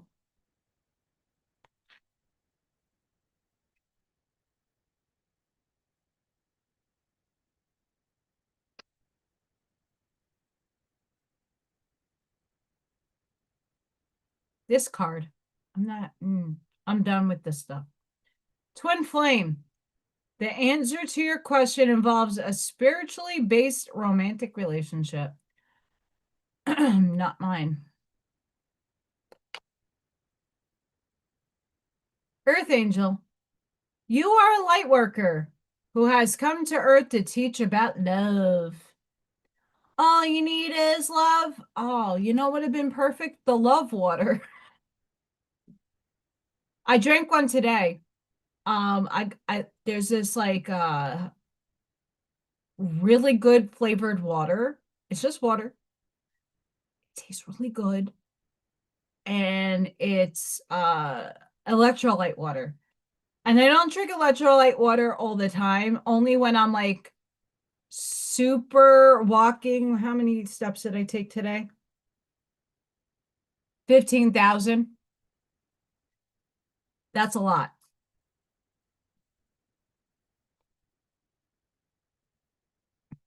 Goddess. Express your divine feminine energy, embracing its magical intuition and nurturing qualities.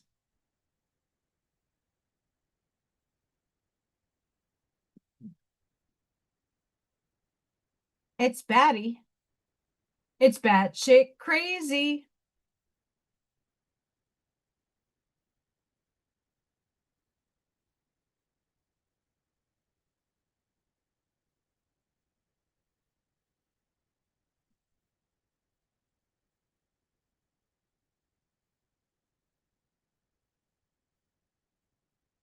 Yes, I have Oracle. Everything is under my desk.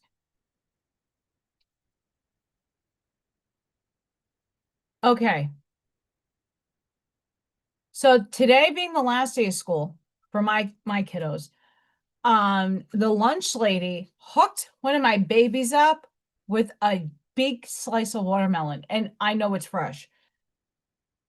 I was a little jelly. Kid didn't even touch it, but I'm not allowed to eat it. I was a little jelly.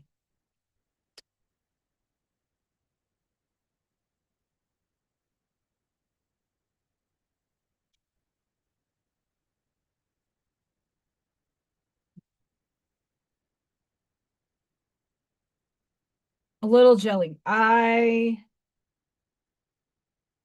can't wait to go get some fresh cantaloupe to cut up. Ooh, I can't wait.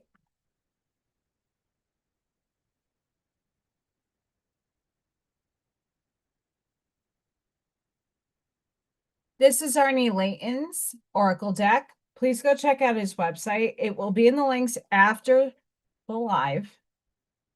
I earlier showed his like not playing it, but his music video. And if anybody has a cool YouTube channel or page out there, drop it in the chat. I don't mind. Sharing is caring. And it's about Amish mindset. I am pulling from Arnie's angel numbers.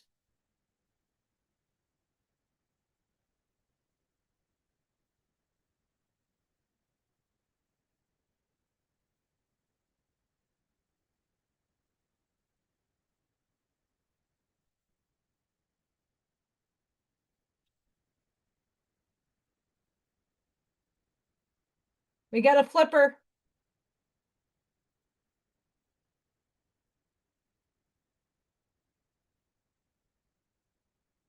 We got a flipper. Angel number 212. Grounding oneself, ensuring steadfastness, nurturing peaceful bonds and mutual endeavors. Relax and enjoy where you are because things are about to change in your life and fast.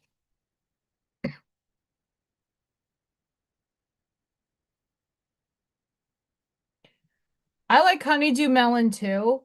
Watermelon. I love fruit.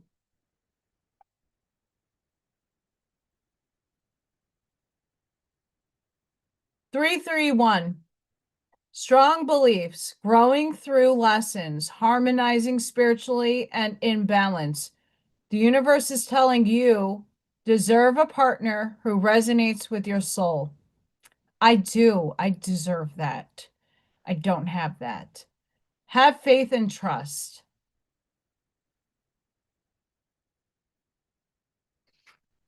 In physicality land. Like in my locality, I don't have it. 1187, divine inspiration, guidance. Remember, you are always being divinely inspired. This will lead you to great success. Hi, Strawberry. How are you, lovey? Angel number 143, you are divinely guided and supported in your spiritual journey. Your angels are urging you to trust the path you are on and embrace your spiritual gifts in connecting to the higher realms.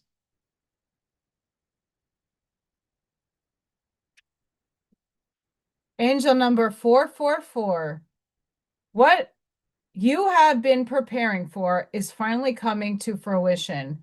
The angels are with you. Look for signs all around as the angels are giving you messages.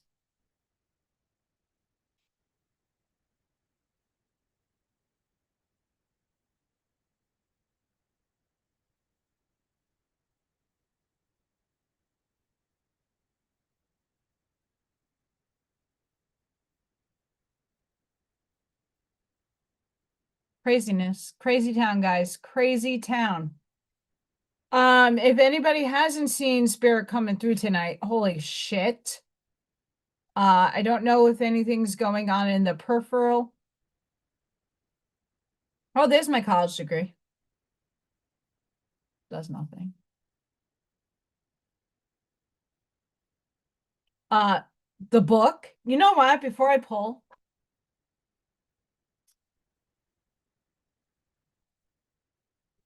have a good one, Scott. Thank you for joining us today. Please pick a page for me.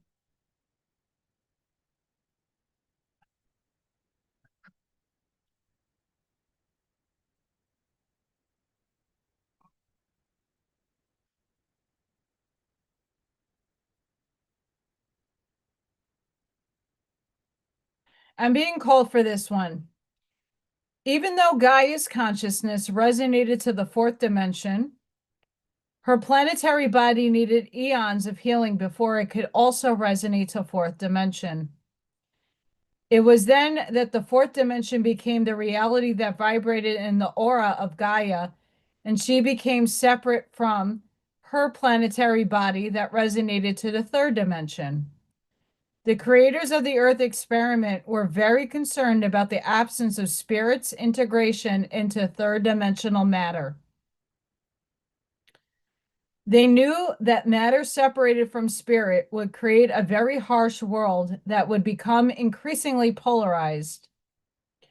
It is the presence and frequency of spirit that allows all life forms on, in, and above Earth to find and live within the unity of planetary consciousness. In a reality devoid of unity and planetary consciousness, the grounded humans experience extremes of separation from each other and from their planet. In an attempt to make sense of their difficult lives, the ones who fell into darkness grew to believe that whatever they did was good for others. With such separation from spirit, the light ones tainted their unconditional love of the one with the conditional love of their polarized reality, in which others had to follow their commands to deserve love. This manner of separation of unconditional love and conditional love began in Atlantis, while Lemuria was still in existence.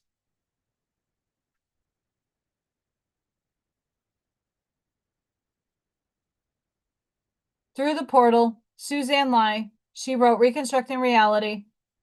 I have a book review on my tab section.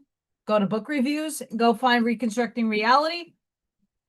And the link to her work is there. You can put in Suzanne Lai, PhD, in Amazon. I still have a lot of books over there from her. I gotta read.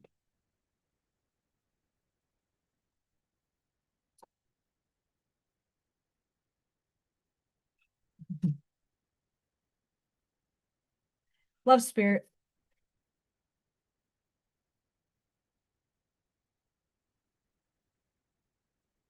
Recess.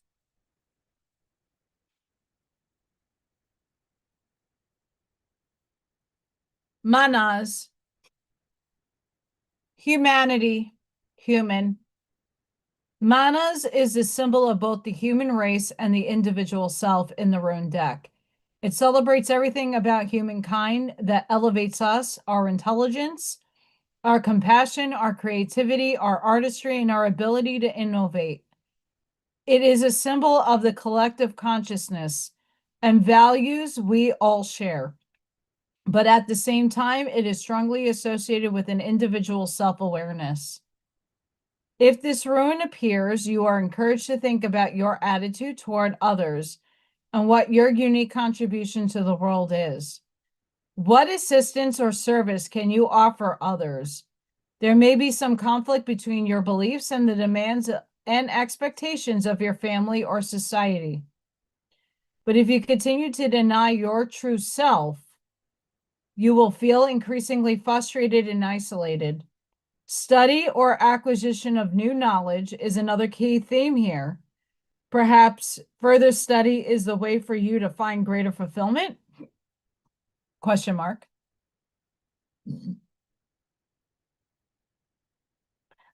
Scott, touche for that, because my eyesight was splitting earlier. My dyslexia is like bananas sometimes, and it's not necessarily like, oh, don't tell me I can't mow tomorrow. Pooey.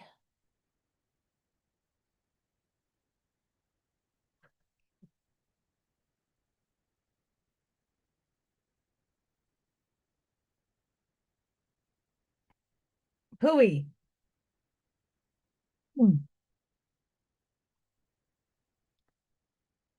Oh my goodness.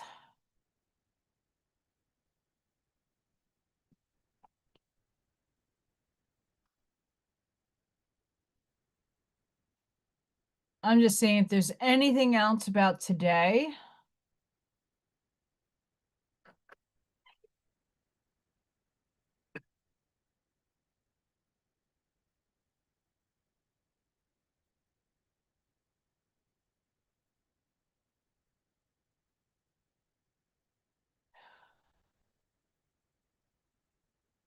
I'm not seeing much.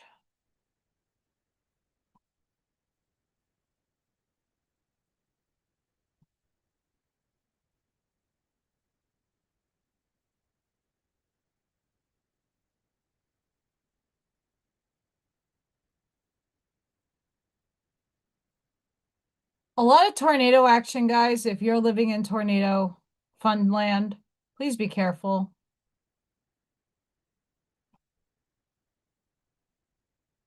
I'm just trying to see if there's any more articles.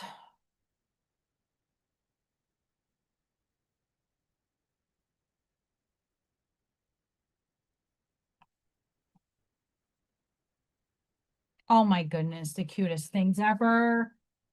Okay.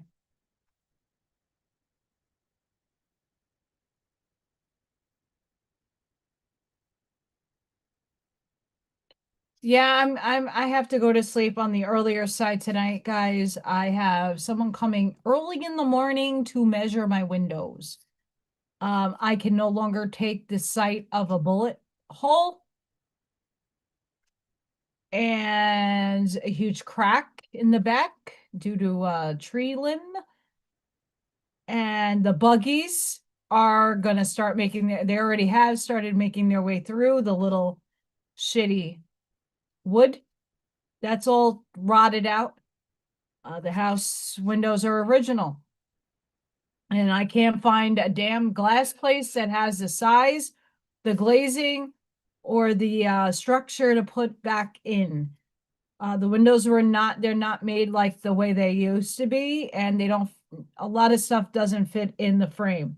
So I have to get completely new windows.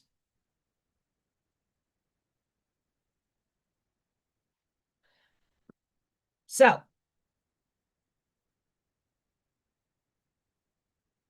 I got a good deal and we're going with it.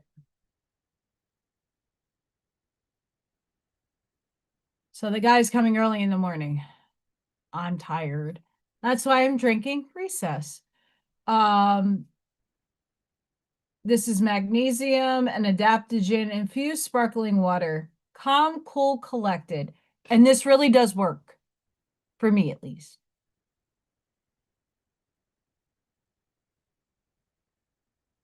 I also want to thank each and every one of you that are still here in the live for helping me get to over 3,000 subscribers. It's small in the big picture, but for me, it's amazing. One giant leap. I am showing you that even though months ago I said I'm observing the reality in which I have over 100,000 subscribers. Well, you have to go from 0.0 to 100,000. We're on our way. So thank you, everybody, for helping me do that.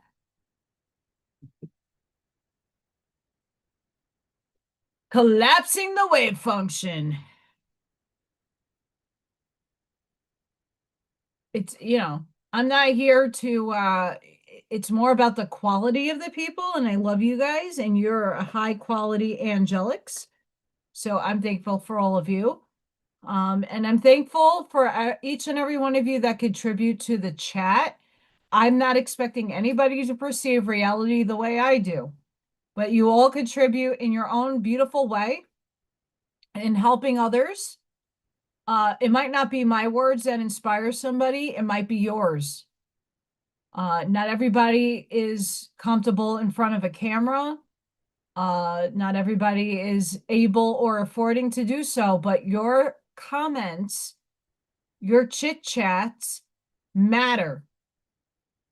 There are a lot of people in time to come that's going to read the chat that your comment might spark something within somebody to help them. So I thank all of you for your contributions to the chat. It's a community. It's not just about Allison and her journey. It's about everybody because you're all a part of me. I'm a part of you. So I thank each and every one of you for that. We're all here with a commonality to make the world a better place and to be game changers in that dichotomy. And in our own unique, beautiful ways, we're doing that. But when we come together and help create a beautiful community and inspire people and model that behavior, sky's the limit.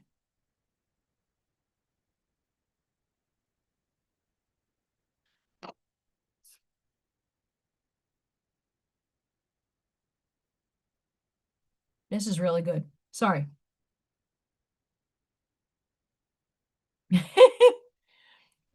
But Sparky, that's the thing. We need to laugh. We need to be playful. We need jokes. We need that stuff. We for all the fucked up things that I have placed in my path to overcome, humor, little kitty cats and puppy dogs and owls and birds and animals alike, going out into nature and being amongst hysterical children help me live my life and laugh and not take it so seriously sometimes. I happen to be less sarcastic But I used to be a very witty, sarcastic, see you next Tuesday. I'm evolving to not be so. I still have that little see you next Tuesday in me. The New Yorker in me still lives. A little sass. I'm a sass. I can be. I don't know. Channel members, I might take out the sassy deck. Actually, I have to find it.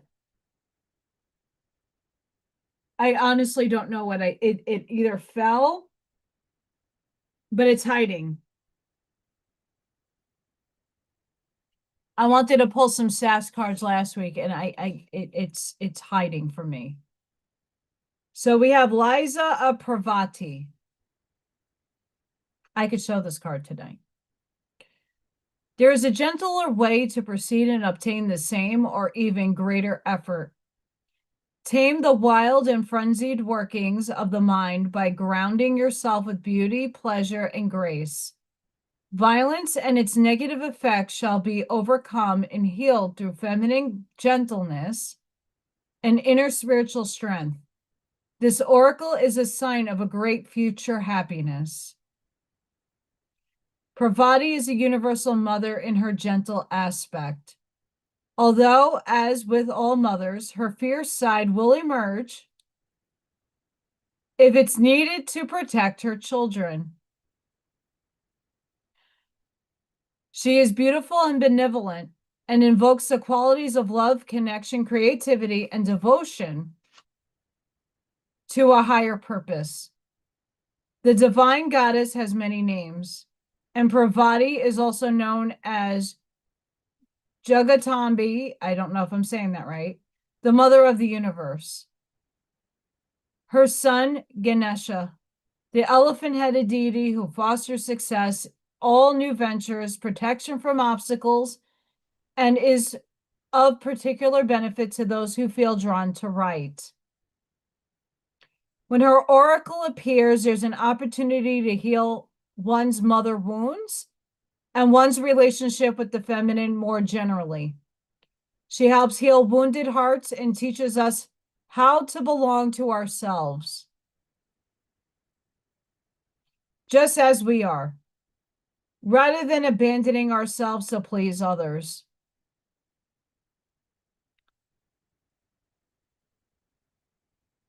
Pravati is the consort and wife of the wild god Shiva. He loves to meditate and has a fierce temper when distracted from his spiritual practice.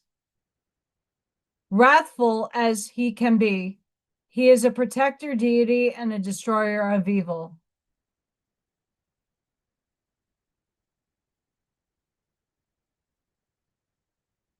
Many blessings to you, D Rainbow, and thank you.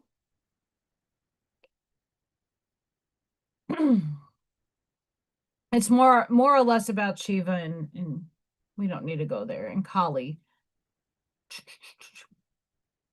We could trust that the Divine Mother loves us and responds to what is needed, but also knows how to get things done without being more heavy-handed than necessary. She is genuinely moved by our suffering and will manifest in whatever forms are needed to heal. Her oracle asks you to invoke her and trust what transpires is for your healing and spiritual fulfillment. Give up the notion that the deepest issues require the most difficult path to heal. Let her Liza dance of happiness and grace unveil a gentler and more loving way.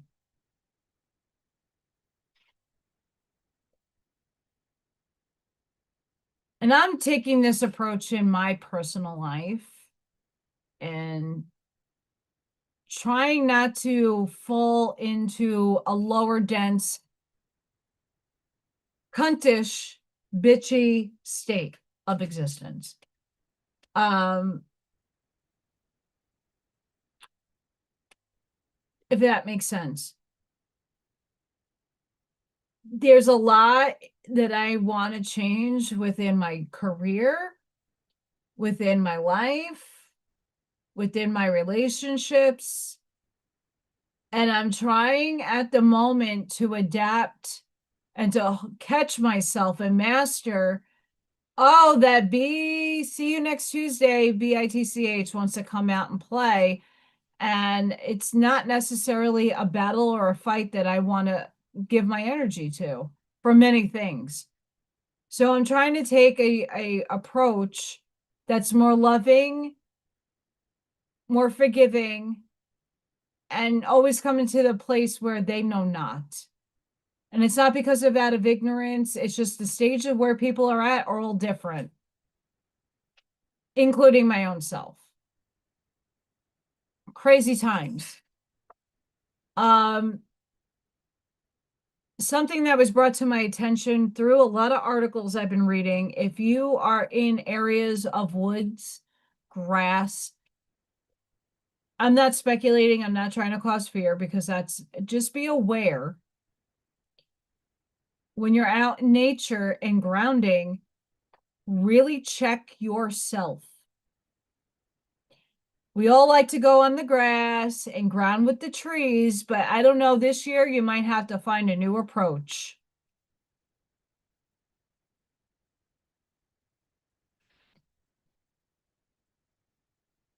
Talking with the people I work with, they all live up by me.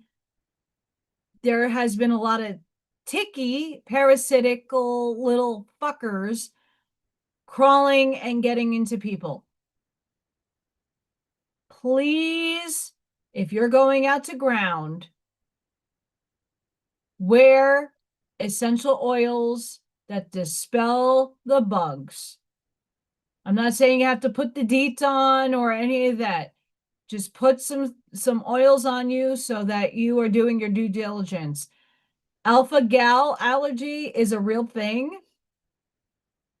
And I know that there's a lot of people who are not meat eaters, but who wants an extra added issue with your body? I sure damn don't.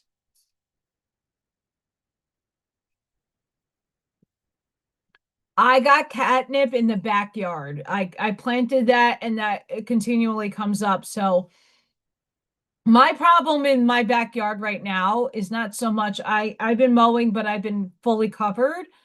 That the poison hemlock in my backyard is outrageous. Whatever I put on it worked. I need more because it's just that overwhelming. And when I'm mowing my grass or weed whacking, I'm staying very clear and away from those areas. I got to pull the roots up, and it's a lot of my backyard that I got to pull up. And it still doesn't matter because there's behind my fence is a creek, and that's where a lot of it is coming from. And the animals come and they brush up against. I have deer in the back, raccoons, squirrels, and they all fudge with the hemlock, and then it spreads its seeds. Annoying. But with the ticks,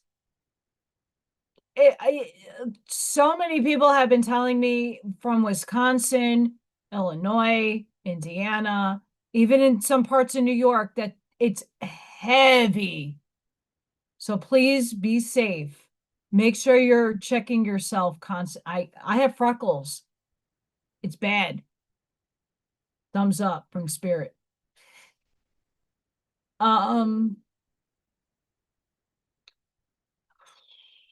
There was something else. Oh, if you're in the New York City, no.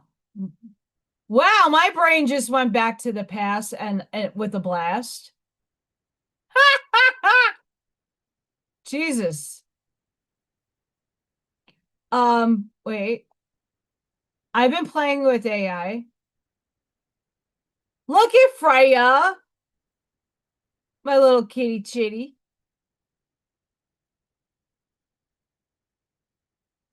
How cute is she? She did not come to bomb our live tonight. I'm a little sad, but I just bombed her there. I'm going to be at the library. Oh, here we are. I didn't want that. Here.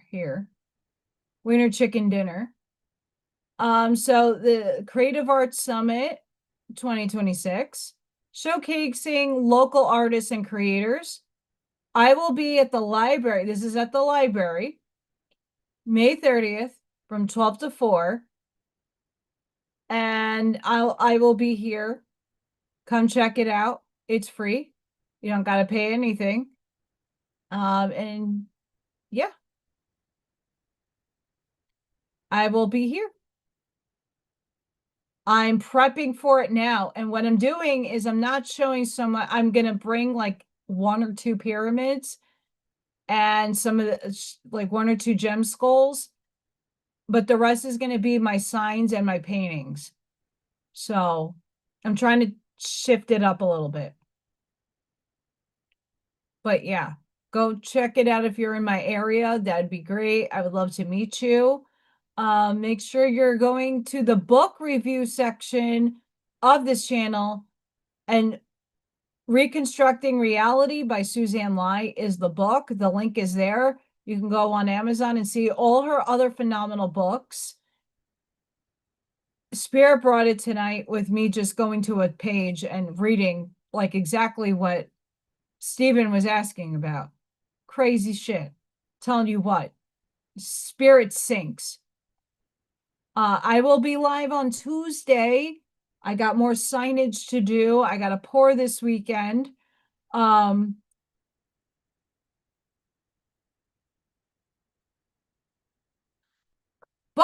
no way. They're tiny. They're so tiny. And you were just sitting on your porch, so you know it's bad. You weren't even walking in the grass. So guys, just be careful.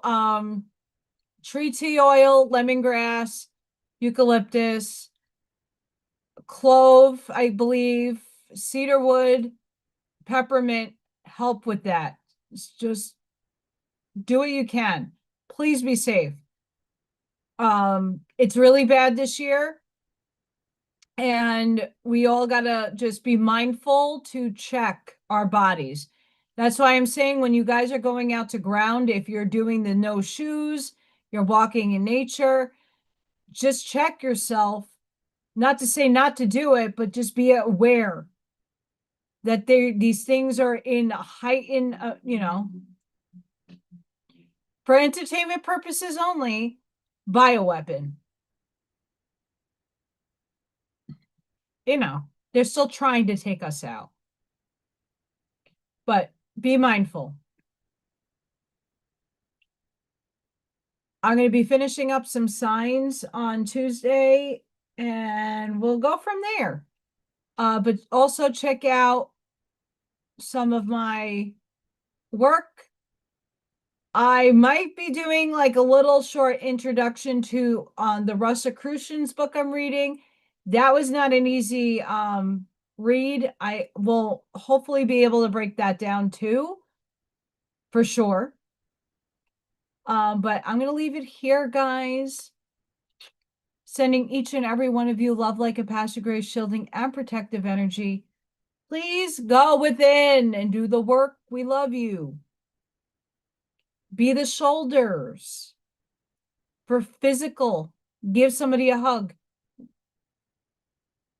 Lean on me. Be the lighthouse, not just for others, but for your own self.